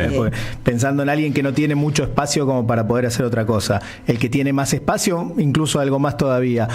O los chicos durante la tarde, después del colegio, antes de tomar la leche, ir a andar en bicicleta, correr, que yo. Ahora las pantallas son muy tentadoras, absorben mucho tiempo. Los juegos online se conectan, ¿no? Te conectaste, acaban de salir del colegio y se conectan. Sí. Y están ahí hasta que yo no veo que estemos cerca de la solución de que aparezca algo más atractivo que eso, porque de eso se trata en definitiva, ¿no? Mostrar, miren, acá hay otras cosas. El asunto es cómo hacer ese equilibrio. Hay voluntad de que la gente no sea adicta a las pantallas. ¿Hay voluntad? Buenísima pregunta. No, bueno, las tecnologías se van desarrollando en función del consumo. Y las empresas que manejan las tecnologías. Las empresas que desarrollan la tecnología. Y el otro día, no comentábamos acá, también un desarrollo en base del consumo de los pibes y las pibas, la cosmetología en las niñas. Claro. Lo charlamos acá. Exacto. Empresas de cosméticos que van observando cómo las pibas cada vez a menor edad empiezan a jugar porque ven en TikTok. Bueno, yo me gustaría no juzgar de todas maneras a las familias que les cuesta manejar esto, porque hay otro elemento que creo que hay que tener en cuenta. Yo nos incluyo en esa familia. No, es un problema generalizado. Yo recuerdo haber dicho cuando mi nena era chiquitita, la niñera electrónica y enchufarle un iPad para que yo pudiera pensar o escribir algo, ¿viste? No sé. Por eso, estamos en un mundo de sobreexplotación total, y hay veces que las familias necesitan hacerse un tiempo para seguir laburando o vuelven agotadas de haber laburado demasiadas horas durante todo el día y no tienen resto, y ahí aparecen los dispositivos para ganarse un ratito de una siesta. En un gran porcentaje. O un ratito de una lectura de otra cosa, de seguir trabajando en casa o de cocinar, lo que fuere. Sí, pero también no nos bancamos ese no del te saqué el dispositivo. Antes sí, porque no estaba pero viene con una carga de histeria, de no reconocer que si hay una autoridad en el padre, en la madre, es como un desbande emocional sacarle el dispositivo a un chico. Pero que hay una reacción como de abstinencia. De adicción, sí, de abstinencia. Porque es muy fuerte el estímulo. Sí. Vean, también hay hasta bebés que les dan un celular para que se entretengan, y los bebés están como adormecidos ahí. Pero insisto, para no decir padres buenos, padres malos, familias malas. No, que no se trata de complejidad del tema, que llega a tal punto cuando somos más grandes, que el modo en que hoy discutimos la política y lo que ha hecho de nuestros debates el celular, digamos, ¿no? Los consumos de lo que nos es común es muy fuerte. Mirá que el esfuerzo, no tenemos dimensión de lo que significa. El esfuerzo me parece a mí que tiene que pasar por lograr cierto equilibrio, no por dejar o intentar que no usen directamente las pantallas, el celular, la computadora, la tele, lo que sea. Impulsarlos a que hagan deporte, que vayan a algún espacio, la vida de club, un club, ¿no? Bueno, el que puede un club, el que tiene un club cerca, el que no sé, de alguna manera siempre es posible que estén un rato al aire libre, equilibrar eso con otras cosas, uno hacer un esfuerzo también por invitarlos con otras propuestas, ya sea salir o jugar un viejo juego de mesa que también agudiza el ingenio de otra manera, qué sé yo, interactuás de otra manera. Si sacamos acá un juego entre nosotros tres, estamos jugando de otra forma, discutimos, charlamos otras cosas. El tema del aire libre no es menor, el aire libre, el sol, hay algo ahí de lo visual. Equilibrio. Las películas que hoy son para pibes y pibas, no sé si hicieron el ejercicio, comparadas con las películas que veíamos nosotros cuando éramos chicos, Es verdad que tienen otro ritmo. Antes había, no sé, momentos más musicales, de otra escucha. Ahora todo pasa al galope, todo el tiempo. Es como, viste, ir cambiando de escena y de estímulo permanente. Sí, y todo con esa doble línea de guión que es una parte de lo que se esté diciendo va a golpear en la audiencia de los pibes y otra es para el padre, ¿viste? Que padre-madre que la pase bien también. Entonces esto es como un nivel de estímulo muy virulento. En la provincia de Buenos Aires, no sé si está discutiendo, ya se aprobó, que para la escuela primaria, si no me equivoco, no vale el celular, no se puede, salvo que tenga que ver con algún trabajo específico que él o la docente planifiquen. Creo que está en discusión. Sería interesante charlar con quienes están llevando esto. Es que tendría que ser excepcional tener el acceso al celular en horas de clase. Porque hay alguien que está impartiendo clase, dando conocimientos. Pero es como si... Es más, puede incluirlo y decir, ahora vamos a usar el celular para tal cosa. Probablemente incluirlo sea la solución, porque si no estás negando algo, lo que pasa es que, bueno, tiene que haber un concepto pedagógico de cómo incluir el celular en una actividad que realmente tenga sentido y que no aísle a cada uno de los pibes en su mundo, ¿no? Que sea parte de la integración del aula. Porque si no estás haciendo de cuenta que el celular no existe y también me resulta medio raro, ¿no? El celular ya está entre nosotros. Entonces, bueno, ¿cómo lo incorporás de una manera que no te aísle? Que no te distraiga de lo que estás haciendo en ese momento. Bueno, eso desde ya. Eso para cualquier cosa. Ahora, vos suponete que estás teniendo, voy a hacer... Es que no te distrae, vos estás teniendo sexo con alguien y no podés estar, like, me saco fotos. No, estás haciendo algo. Y en este caso son pibes que están asistiendo a una clase. ¿Qué sentido tiene esto? Comparar el sexo con una clase. Bueno, qué sé yo, se me ocurrió. Es un ejemplo exagerado. Dice Reni Pérez Córdoba que te mambeaste un poquito. Es un ejemplo exagerado, pero en las actividades... No entendemos si no son ejemplos exagerados. Pero en las actividades sociales en general, eso pasa lo que acaba de decir. El juego. No, pasa que en lugar de disfrutar lo que estás haciendo, que es ir a pasear con tus amigos o ir de turista a algún lado, lo que estás preocupado es por subir la fotito. Bueno, ver el mundo a través de esto, ¿viste? La selfie de la piba que el otro día estaba así, pum, se cayó en no sé dónde. ¿Te acordás? Una desgracia. En un cerro. Una desgracia. Pero hay que ser un poco extremista en ese punto para tratar de comprender que es una locura la adicción esta, global, en todo el mundo. No pretendo que la respondan, pero lo dejo como flotando. Tiene que ser una decisión. ¿Nos sacamos fotos en el sexo? No. No, tiene que ser una decisión. ¿Qué era eso? Lo de las fotos lo tengo. ¿Es una decisión que le corresponde a cada uno individualmente o a cada familia individualmente como grupo familiar? ¿O tiene que ser algo reflexionado más nivel país? A mí me da la sensación que hasta que no haya una bajada clara con difusión, Ministerio de Salud, Secretaría de Salud de las provincias. El contexto, ponele, otro ejemplo, no es extremista. En las escuelas Waldorf no se puede llevar el celular. Pero por ahí alguna familia dice, bueno, yo te dejo. Vos no lo muestres, pero te dejo y tenelo. ¿Sabes los despelotes que se arman porque se infringe una norma que tiene que ver con los acuerdos comunitarios? Nunca estuve muy claro, ¿cuál es la característica de una escuela Waldorf? Tratar de hacer las cosas orgánicamente, ¿no? Que vos puedas, no importa género, ¿no? Que puedas estar en contacto con la naturaleza, que puedas tejer, cocinar, saber que tiene cómo nutrirse el suelo, que sepas tocar un montón de instrumentos. Hay una para pocas personas de esta manera, ¿no? Es privada. Sí, no hay públicas. No hay públicas, no, y tampoco hay tantas, y hay un montón de gente que también es enemiga de los resultados, pero en el proceso hay algo muy bueno que es... Estás acá en un proceso integral de aprendizaje a lo largo de todos estos años. Entonces, bueno, pero de vuelta, la respuesta tiene que venir por una escuela con una metodología específica o tiene que ser algo de importancia política. Tomo como el ejemplo de una escuela, podríamos hacerlo socialmente, amplificarlo y hacerlo socialmente. Bueno. Porque una sola familia que no cumpla una regla y arma un desvole bárbaro. Sí, claro. Es un acuerdo social. 5:15 de la tarde. Mucho piripipi, pero tengamos algún especialista, invitemos a un especialista para hablar de esto. Sobre todo esto último me interesa. Si es posible darle pelea a esto que vamos de a poco identificando como un problema, de manera individual, con alguna receta, alguna nota periodística o alguna escuela que toma una decisión, o si en realidad debería ser asumido como política pública de una manera más profunda. Sobre todo por las consecuencias que estamos observando que tiene, incluidas las personas adultas. Y depresión en los niños. Hay un montón de historias que no salen, no se hablan, no tienen prensa. Bueno, ahí estamos. Promesas de que vuelvan las ideas. Que vuelvan las ideas. Hasta las 18. dinámica e información.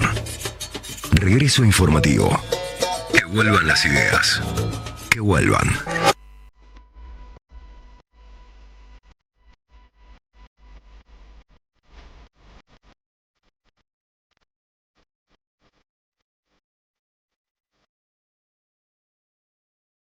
Cinco y cuarto, las noticias que no queremos dejar al costado del camino. ¿Estamos listos, Gabriela Radiche? Eu acho que sí. Bueno. Remangate. Va. Mal panorama para las pequeñas y medianas empresas. CAME informó que en agosto la actividad industrial de la pequeña y mediana empresa se contrajo en un 8% interanual. Los rubros que presentan mayor dificultad para pagar los sueldos son alimentos y bebidas, que reportó una contracción del 23%, y textil e indumentaria con 21%. Al mismo tiempo, los industriales manifiestan su preocupación por el aumento en los costos de insumos. Los rubros que presentan mayor dificultad Tremendo. para pagar los sueldos, dice CAME. Tremendo. Que CAME no es APYME, ¿no? Se entregó el comisario Rubén Santos, ex jefe de la policía del gobierno de la Rúa. Tras quedar firme el fallo de la Corte Suprema de Justicia que estableció una pena de 3 años y 6 meses de prisión por la represión de 2001, el comisario estuvo detenido 5 meses y 19 días en 2002, por lo cual su condena se dará por cumplida el 28 de septiembre de 2027. Nuevos límites para acceder a las pensiones por invalidez. La Agencia Nacional de Discapacidad, ANDIS, realizó una auditoría donde encontró irregularidades en el otorgamiento de las licencias por discapacidad para poder trabajar. A partir de ahora, se modificarán los requisitos para recibir el alta a las pensiones no contributivas mediante una auditoría médica y socioeconómica. Al mismo tiempo, dispuso su revalidación según lo determine la autoridad competente. La medida afecta a las pensiones ya otorgadas o las que se otorguen en el futuro. El gobierno recibe nuevamente al PRO en la Casa Rosada.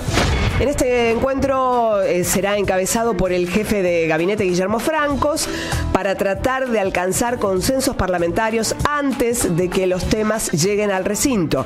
Preocupa al oficialismo la revisión del veto presidencial al financiamiento universitario y el proyecto de boleta única de papel que regresó desde el Senado a la Cámara de Diputados con modificaciones, las cuales deberán incorporarlas o rechazarlas y volver al proyecto inicial de junio de 2022. Lo sumo un cachito a Luis para acá. Evidentemente el gobierno está tomándose más tiempo del que se suponía para el veto al financiamiento educativo. Sí, le quedan todavía unos días porque recordemos que corre un periodo a partir de que el proyecto, o en este caso la ley, ingresa al ámbito del Poder Ejecutivo. Se pensaba que el gobierno nacional, que Javier Milei, iba a vetar la ley antes. Ahora se está especulando con que quizás cuando vuelva de su viaje a Nueva York sea el momento del veto a la ley de financiamiento universitario, pero lo que a mí me parece es que sin dudas lo que están haciendo es cuentas, ¿no? Están con el ábaco, contando diputados y senadores y ver cómo repercutiría en todo caso otra o una derrota en el caso de que los senadores y diputados no ratifiquen el veto.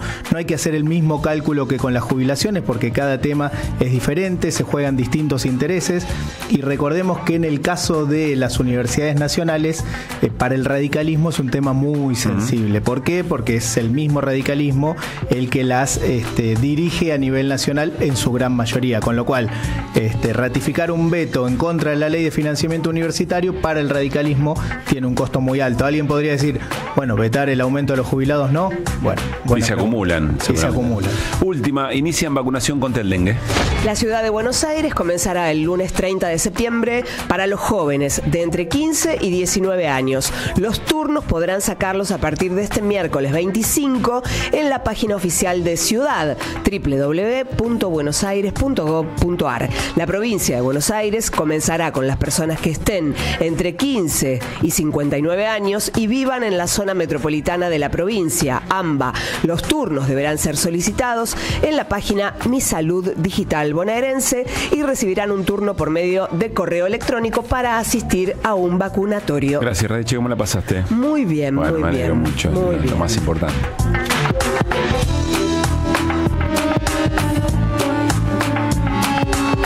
Ideas que regresan en el magazine informativo de la 530. Que vuelvan las ideas. Hasta las 18.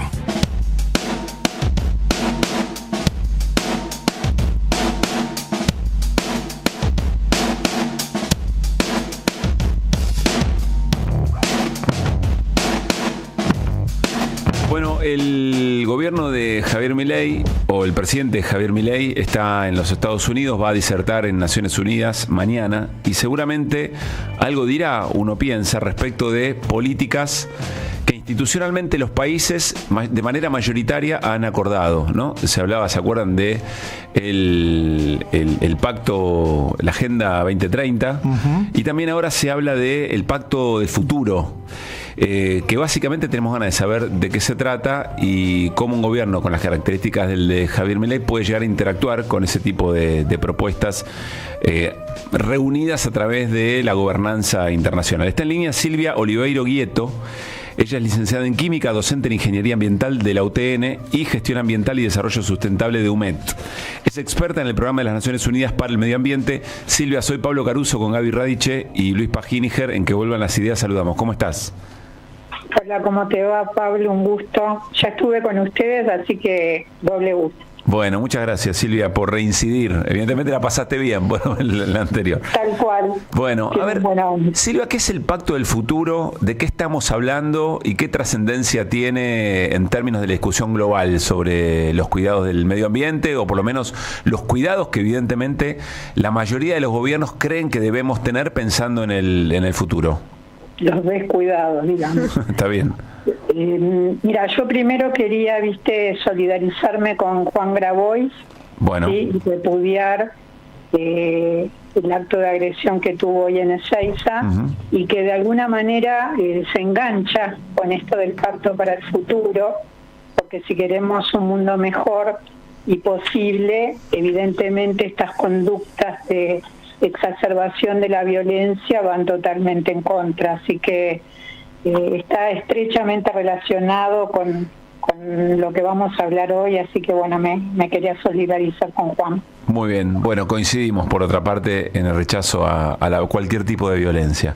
Exacto. Bueno, Silvia, a ver, ¿de qué se trata este pacto? Bueno, primero quería hacer un comentario y me hicieron trabajar.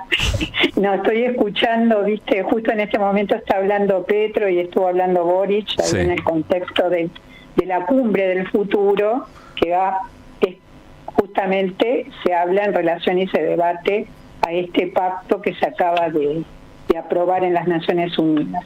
Y te quería comentar que en realidad, hay noticias que dicen, cuántos países aprobaron, cuál fue la posición de Argentina, y primero me quería focalizar en eso, darte esos datos, ¿no? Que en muchos lugares no apareció.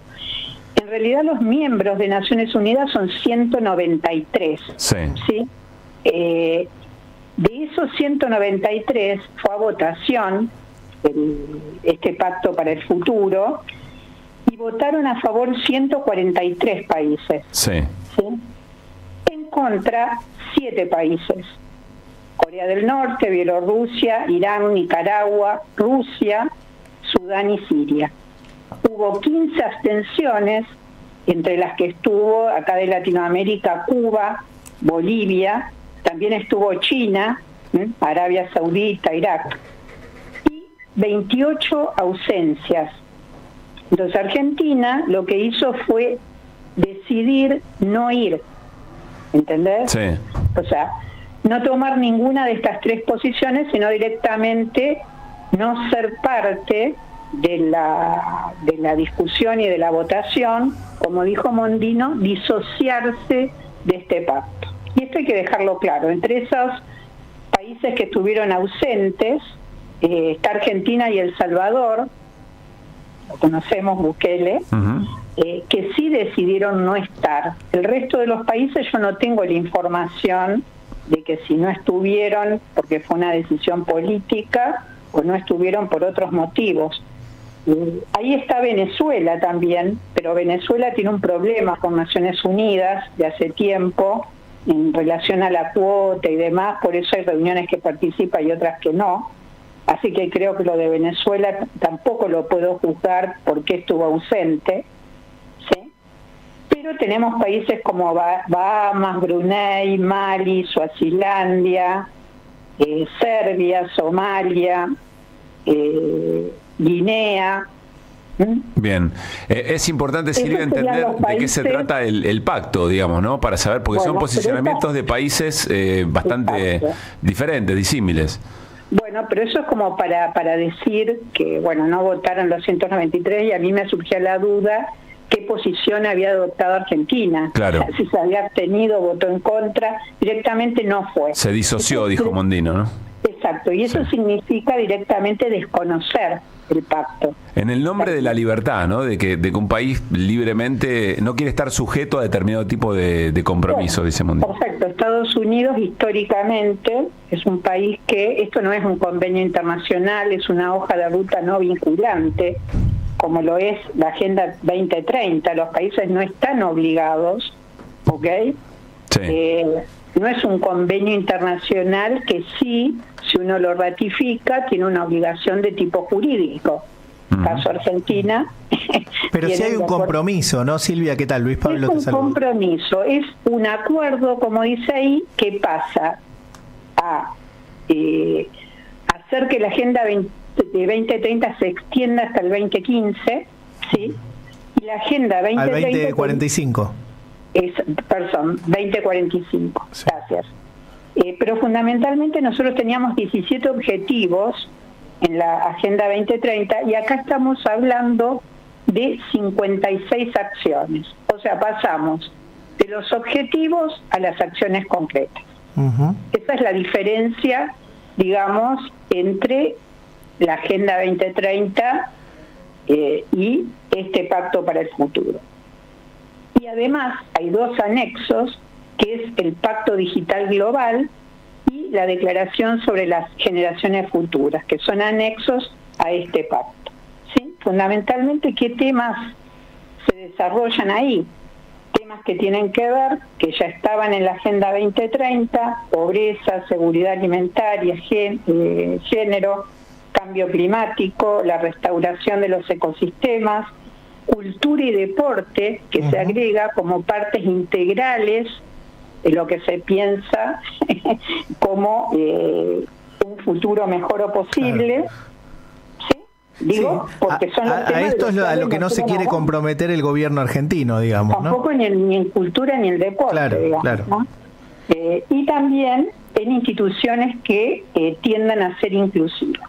Silvia, te interrumpo ahí para preguntarte en concreto en relación al medio ambiente, que es tu tema, es el tema que vos manejás. ¿A qué cuestiones vinculadas al medio ambiente no quiere comprometerse el gobierno argentino? Y según tu entender, ¿por qué? ¿Por qué quiere evitar esos compromisos? Sí, yo lo que no creo que no se aviene, el tema ambiental o el tema del cambio climático, pongámoslo, que es el gran desafío. Incluso acá aparece lo que se había acordado en la COP28, que es el abandono de los combustibles fósiles, esa palabra que costó 40 años que quede escrita en un acuerdo ambiental, está acá. Pero fundamentalmente lo que a mí me interesa es que habla también de la reformulación de las organizaciones y el compromiso multilateral. ¿Por qué? Porque este problema, los problemas ambientales son problemas globales, que no los puede resolver un solo país, con distintas responsabilidades. Obviamente el norte desarrollado tiene una responsabilidad muchísimo mayor que nuestros países, pero todos los países tienen que acordar de alguna manera mitigar y reducir sus emisiones de dióxido de carbono e ir virando hacia otras formas de energías alternativas, a la recuperación de los ecosistemas, que son los que sustentan la vida.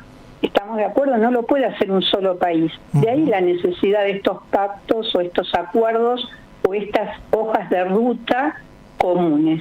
De hecho, uno de los puntos específicamente habla de la importancia de la multilateralidad y de abonar la multilateralidad. Es decir, para cada uno de los temas que menciona después. Exactamente, por eso yo te lo vinculaba con el tema de violencia, porque, por ejemplo, otro de los temas es la reformulación del Consejo de Seguridad, que eso lo viene pidiendo Brasil, incluso Lula ayer, dentro de esta cumbre para el futuro, hizo alusión a este tema, de la transparencia y del que el Consejo de Seguridad refleje, o sea, que pueda ser integrado por otros países. Ahora, Silvia, ¿qué pasa? Digamos, no tiene los mismos niveles de desarrollo países periféricos como los países centrales, y los países a veces en vías de desarrollo suelen decir, bueno, pará, yo necesito otro tipo de condiciones para poder desarrollar mi industria, para poder desarrollar incluso la explotación de los recursos naturales, distinto de los que tienen otros países que ya hicieron una enorme cantidad de daño, pero ya tienen niveles de desarrollo más avanzados. ¿Cómo se compensa eso? Porque yo entendería un país que dice, bueno, nosotros necesitamos recomponer un poco nuestra infraestructura industrial, promover mayor integración y del valor agregado al desarrollo económico, y de esa manera mejorar la calidad de vida de nuestra gente. ¿Eso está contemplado o no? Por supuesto, porque no son, vuelvo a repetir, no son las mismas responsabilidades. ¿Estamos de acuerdo? Sí, pero no es esta la diferencia que plantea el gobierno de Milei. Nosotros tampoco tenemos que ser un enclave, ¿sí?, de todo lo que se va deshaciendo los países centrales, que es lo que plantea el presidente de Colombia, Petro. Si no, nosotros nos quedamos atrás, perdemos el carro. Nosotros vamos a seguir produciendo y vamos a seguir usando las energías del capital fósil para seguir produciendo. Ese es un debate que nosotros nos tenemos que dar, que en este pacto está dado como hoja de ruta esos debates. Sí. Estas asimetrías, cuando yo te hablo del anexo en el tema digital, habla de la asimetría, de cuál va a ser el rol de la inteligencia artificial, qué va a pasar con el trabajo. Todos esos temas se abordan como acciones, muchos de ellos para iniciar ese tipo de debate, para iniciar las transformaciones, los cambios a un mundo que va hacia otro lugar. Ahora, por lo que contás, la decisión del gobierno de Javier Milei no tiene que ver con promover estos debates, sino en realidad tiene que ver con no querer comprometerse con ninguna negociación multilateral y en el nombre de la libertad hacer lo que le parezca, digamos. Bueno, yo creo que lo de Milei es muy peligroso. En realidad Milei ¿Por qué? Porque Milei sigue esa agenda de la cual Trump se quiere desprender, que es el proyecto 2025 para Estados Unidos, que es una transición. En esta transición, toda la ultraderecha, pero la más conservadora de Estados Unidos, a través de la Fundación Heritage, ¿sí?, elaboró este proyecto 2025, donde muchas de las posiciones de Milei están incluidas en ese proyecto, que es el de la ultraderecha. Milei lo que reproduce es el discurso de la ultraderecha, por eso es de alguna manera peligroso. ¿Sí? Porque ¿qué quiere? Un mundo irracional donde directamente en nombre de la libertad gobierna el que es más fuerte. Ni siquiera con acuerdos básicos. O sea, Estados Unidos firmó el Pacto para el Futuro, está dentro de los 143 países, ¿estamos de acuerdo? O sea, Francia, Alemania, todos esos países a los cuales Milei dice que nos tenemos que parecer, ¿sí?, están dentro. Entonces digo, la posición que para mí adopta, discúlpame que te lo haga extenso, va más allá de la cuestión ambiental. Lo que pasa es que la cuestión ambiental o el cambio climático, al tener que modificar el sistema energético que viene manejando el poder económico desde la revolución industrial hasta nuestros días, tiene un impacto total en lo que son las relaciones de poder. Nos queda clarísimo. Silvia, te quiero hacer una pregunta, decime si no estás en tema y no hay problema, pero dada tu formación y tu recorrido, te quiero preguntar si estás analizando lo que está pasando en Córdoba. Nosotros ahora vamos a hacer un reporte detallado de las últimas novedades, pero quería saber si estabas observando el tema Córdoba. Yo ahí estoy viendo lo de Córdoba, estaba muy preocupada por lo del Amazonas, digamos, el incendio del Amazonas, que incluye Paraguay, Bolivia, Brasil, es uno de los más grandes de la historia, prácticamente el 50% o más del Amazonas está ardiendo, ¿sí? Arde Córdoba, y para mí el problema no es un bidón, ¿entendés? Es el escenario que tenemos de cambio climático, que ya está, yo creo que hice 5 artículos más o menos referidos al tema, de los incendios del 2015 hasta ahora, que tiene que ver con estos problemas. Tiene que ver con que la tierra se calienta, entonces cualquier chispita, ¿sí?, hoy se magnifica por las condiciones de base. Así hacía 35 grados de calor. Claro. Entonces, más allá de que hay una intencionalidad, porque digo, ¿por qué pasa en Brasil? Portugal está ardido también el 40% del territorio de Paraguay ahora, incendios en California. Entonces van todos con el bidón. Sí, hay una intencionalidad que tiene que ver con lo urbano, con avanzar en el mercado inmobiliario, pero hay una condición de base que está haciendo, ¿sí?, que estemos muy próximos a alcanzar lo que llamamos el punto de no retorno en relación al calentamiento de la Tierra. ¿Qué es el punto de no retorno? Y el punto de no retorno, para que tengas una idea, en el caso que para nosotros es sustancial la Amazonas, porque el agua que tomamos, ¿sí?, el agua del río Paraná, de la mayoría de los ríos que tenemos, pero sobre todo donde tenemos asentada toda la parte productiva de la Argentina, ¿sí?, depende de los ríos voladores, que es de la humedad que generan los árboles en la Amazonas.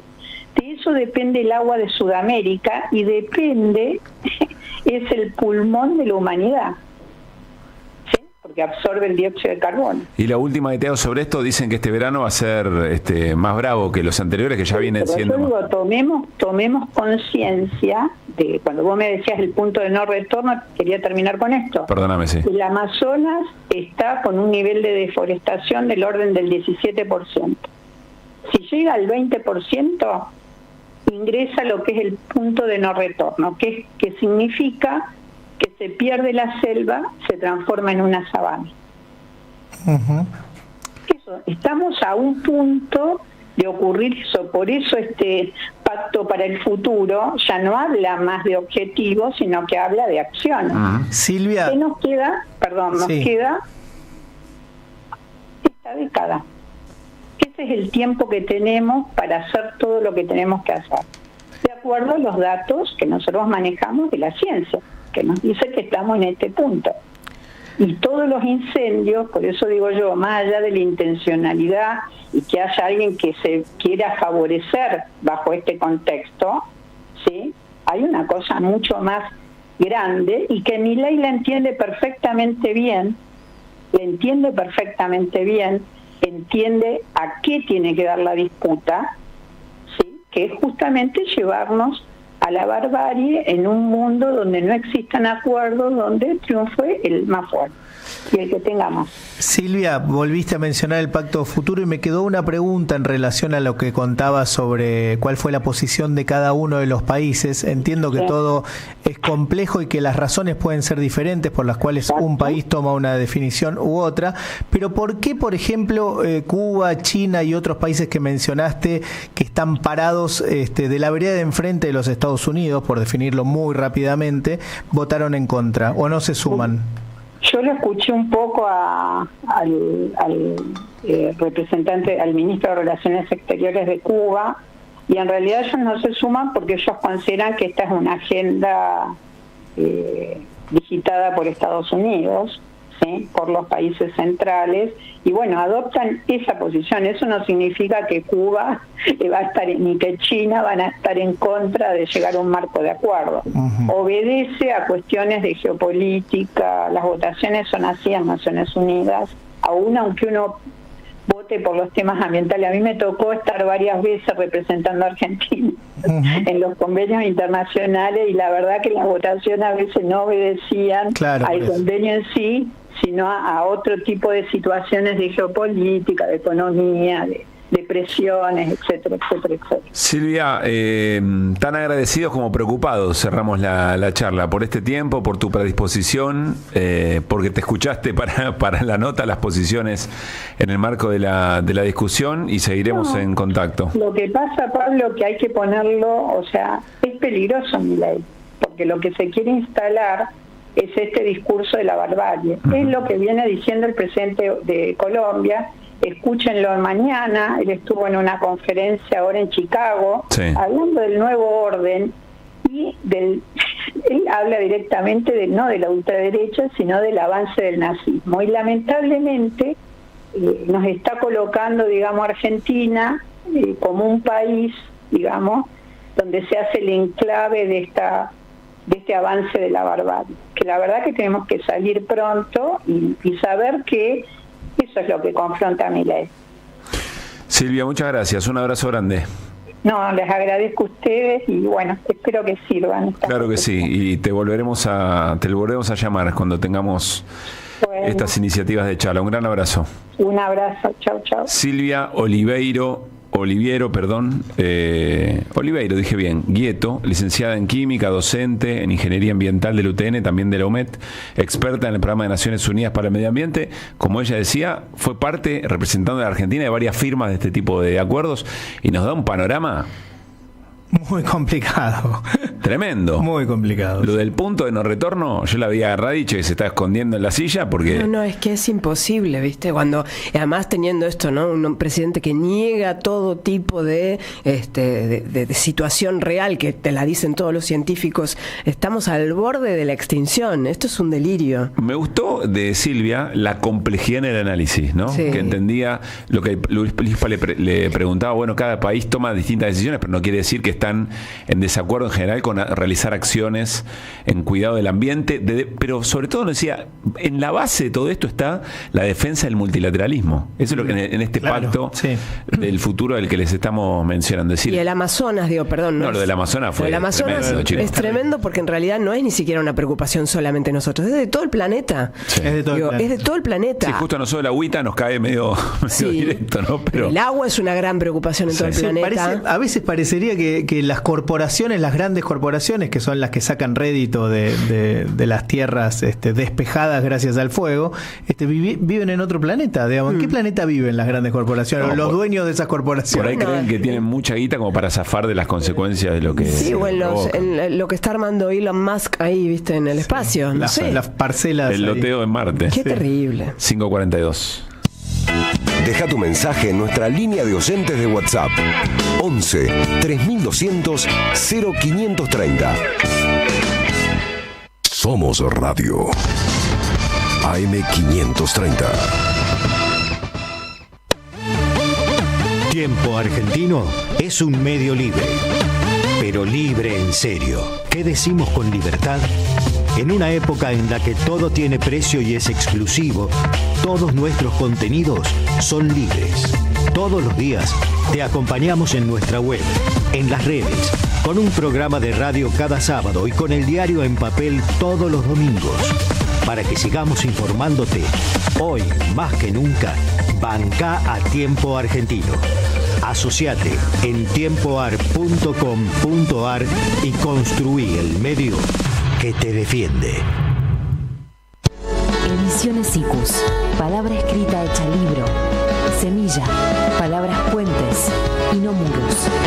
Libros para construir comunidad, conciencia y una cultura de hermandades.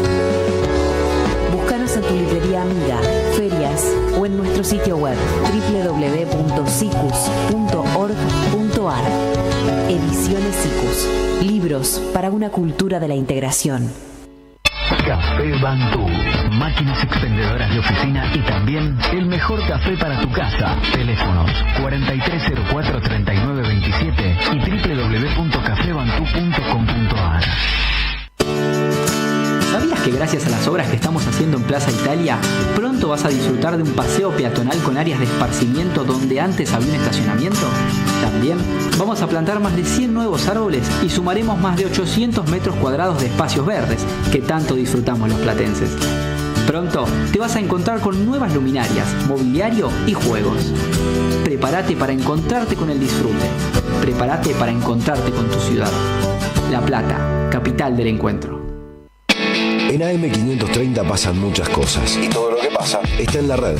Somos Radio AM530 en Twitter. Entérate de lo que pasa. AM530. Somos redes. Somos radio. Diálogo Internacional. Atilio Borón y un gran equipo analizan la cuestión latinoamericana en primera persona. Diálogo Internacional. Los sábados a las 18 en AM530. Somos Radio. la marca líder en Argentina de filtros de aceite, aire y combustible para tu auto, se llama Prix. Prix, rendimiento superior. Córdoba es cada vez más fácil de llegar, muy fácil de recorrer y disfrutar, pero sobre todo, muy fácil de compartir. Vení a Córdoba, disfrutá más fácil. Agencia Córdoba Turismo, Gobierno de la Provincia de Córdoba. Tronador, agua mineral, botellones y dispensers para el hogar y la oficina. Hacé tu pedido al 4201-2627 o mandanos un mail a info@aguatronador.com.ar. Tronador, agua de mesa envasada, 12 de octubre 632 en Avellaneda. Atención, atención, tenemos que prevenir el dengue. Lava, tira y gira. En la provincia de Buenos Aires la prevención es todo el año. Ingresá a gba.gov.ar/dengue y conoce más. Gobierno de la provincia de Buenos Aires. Somos Radio AM530. Que vuelvan las ideas. Hasta las 18. Dinámica e información. Regreso informativo. Que vuelvan las ideas. Que vuelvan.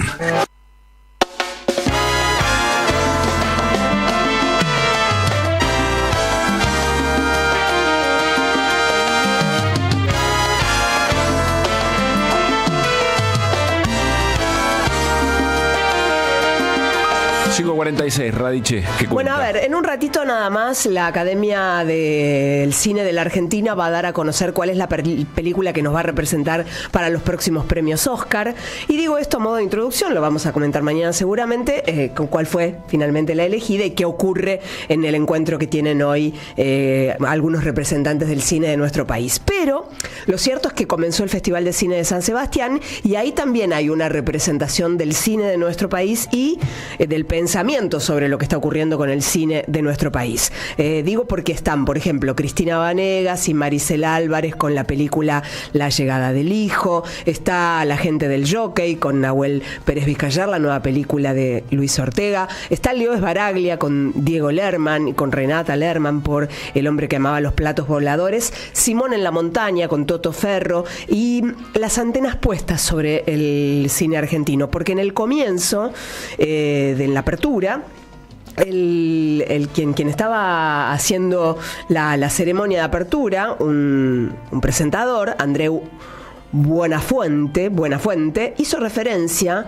a la forma en que se maneja Milei, ¿no? Primero lo había hecho el presidente del festival, había dicho que Milei se está cargando la cultura argentina y desmantelando el cine. ¿El presidente del festival? Sí, sí. Sí, el presidente del festival fue el primero que comenzó. O sea, toma la causa. Sí, ya ha ocurrido en otros festivales. Están preocupados de verdad. El intercambio que hay entre los festivales de nuestro país y entre el cine de nuestro país y los festivales de afuera es fluido. Festivales que no es ir a ponerse vestirse de fiesta y pasarla lindo. Se generan coproducciones, hay un mercado que acompaña a cada uno de los momentos y las instancias del festival.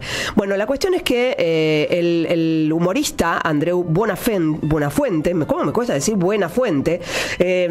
Sostuvo que en esta edición se va a hacer un homenaje al cine argentino porque el cine argentino está en peligro. Hay un hombre, Javier Milei, empeñado en silenciarlo. Yo no quiero desmoralizarlos, dijo con una suerte de humor, pero buena suerte tratando de silenciar a un argentino. Y dijo, Milei es otro de esos políticos que se ha apoderado de la palabra libertad y la ha despojado de todo sentido. Fuerte el comienzo, ¿por qué? Porque apuntan directamente a mostrar, este es el señor que está destruyendo el cine argentino. Nombre y apellido, Javier Milei, lo dicen desde uno de los festivales más importantes, que es el de San Sebastián, en el cual, en estas primeras horas de festival, empezaron a circular ideas fuertes. Y digo esto porque porque uno de los premios a la trayectoria fue para Cate Blanchett, la actriz reina, que habló mucho sobre este mundo incierto, complejo y el tema de la importancia de conservar la humanidad, de ser humano. Y por otro lado, Javier Bardem no es el único, hay muchas declaraciones de otros al respecto.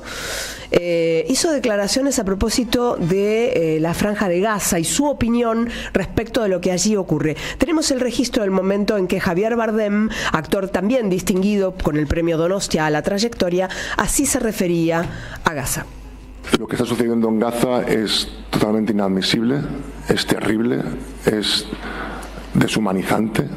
Creo que el gobierno de Israel es un gobierno el gobierno más radical que ha tenido la historia de Israel, que está cometiendo crímenes contra la humanidad, que está cometiendo crímenes en el derecho internacional, investigados por la Corte Penal Internacional. Es responsabilidad nuestra, ustedes, vosotros como medios y yo como ciudadano, el poder mirar y denunciar aquellas situaciones que consideramos inadmisibles, inaceptables, y pedir a la justicia, a la Corte Penal Internacional, a la Justicia Internacional de las Naciones Unidas, que se condene y se juzgue a sus responsables, en este caso Netanyahu. Así empezó el Festival de Cine de San Sebastián, con la posibilidad de utilizar una repercusión, de tener todas las cámaras ante tu cuerpo y poder decir al menos qué es lo que a tu entender no está funcionando en esto de visibilizar bien todas las causas, todo lo que ocurre allí. Mucha valentía, ¿no? Porque cualquiera que se mete con este tipo de poderes termina cruzado, ¿no? Sí. Cerramos con esto. Estuvo Eric Clapton el fin de semana, el viernes en Vélez, y también tomó su postura de ponerle el color a su guitarra con la bandera de Palestina.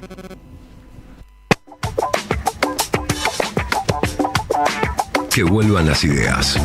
Que vuelvan.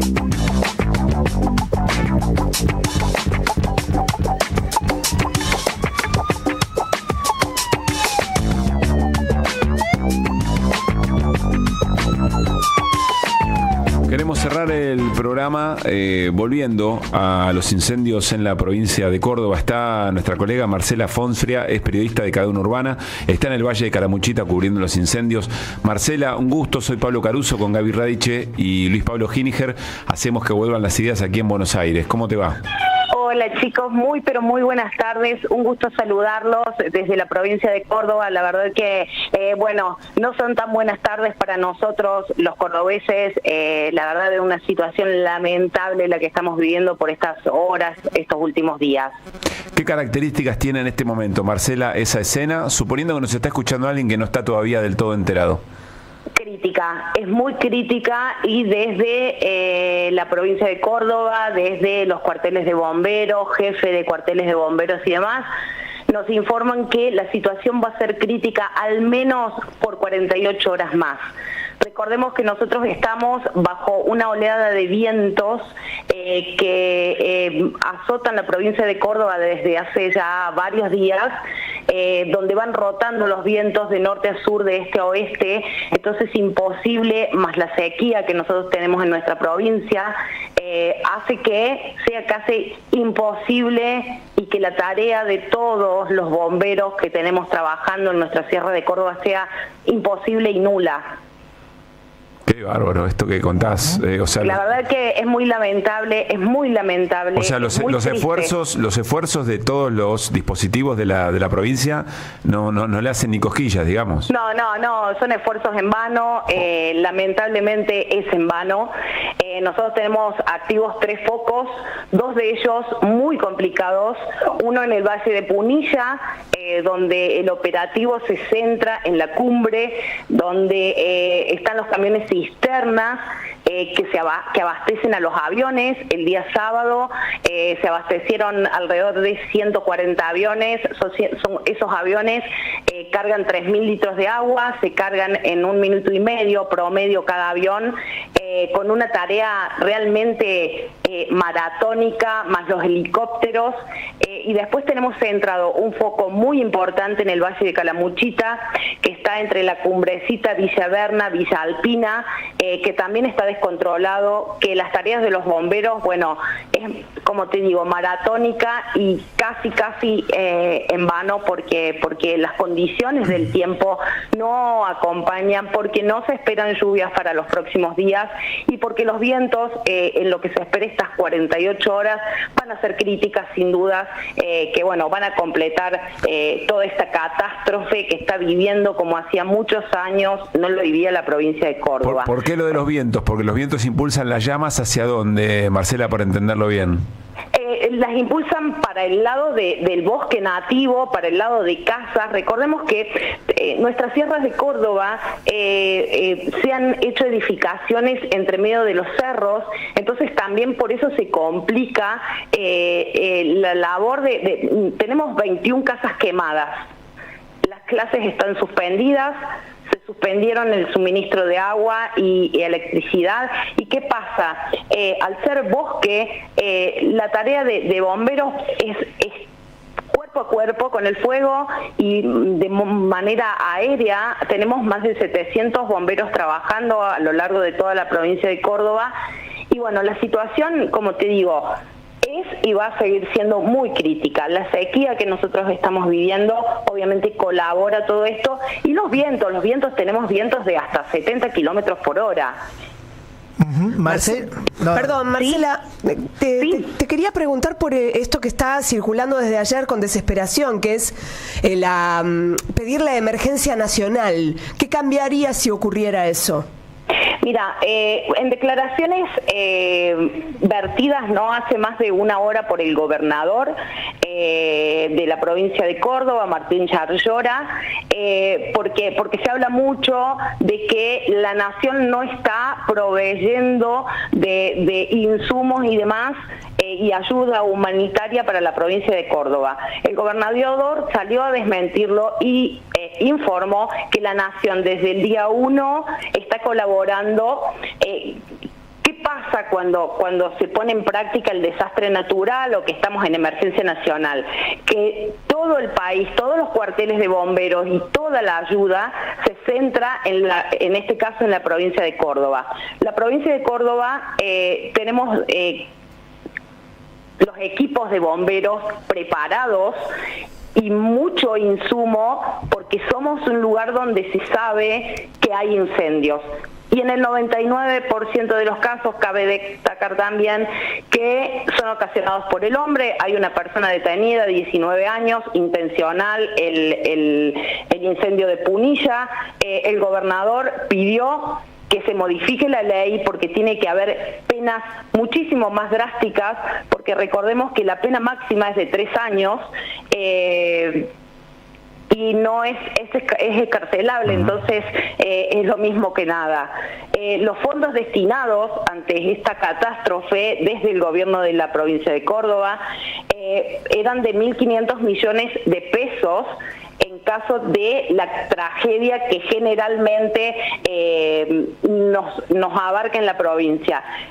Redoblaron la apuesta, pusieron a disposición 5.000 millones a partir de ahora para subsanar todo lo que es casas y todas las pérdidas que se sufren en estos incendios, que a última hora, en estas últimas horas, se dio a conocer que ya es incalculable. Claro. O sea, ya esos 5.000 millones tampoco sirven. Marcela, a ver, porque es mucho el daño. Dos preguntas en el poquito tiempo que nos queda. Primero, vos decías las próximas 48, ¿qué podría pasar dentro de 48 horas? Porque decías que lluvia no está pronosticada, pero ¿qué cambiaría el viento? ¿Cuál sería la situación que en 48 horas...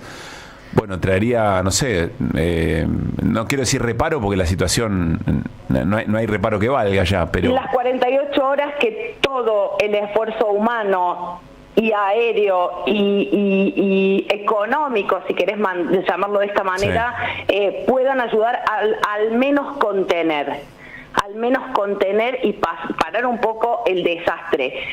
Bomberos cree que a partir de 48 horas van a disminuir los vientos, va a bajar una temperatura, pero tenemos otro contrapunto que me decía hace un rato el jefe del Cuerpo Activo de Bomberos de la ciudad de Río Tercero, Abel Domínguez, que el fin de semana que viene nosotros vamos a tener temperaturas de hasta 40 grados.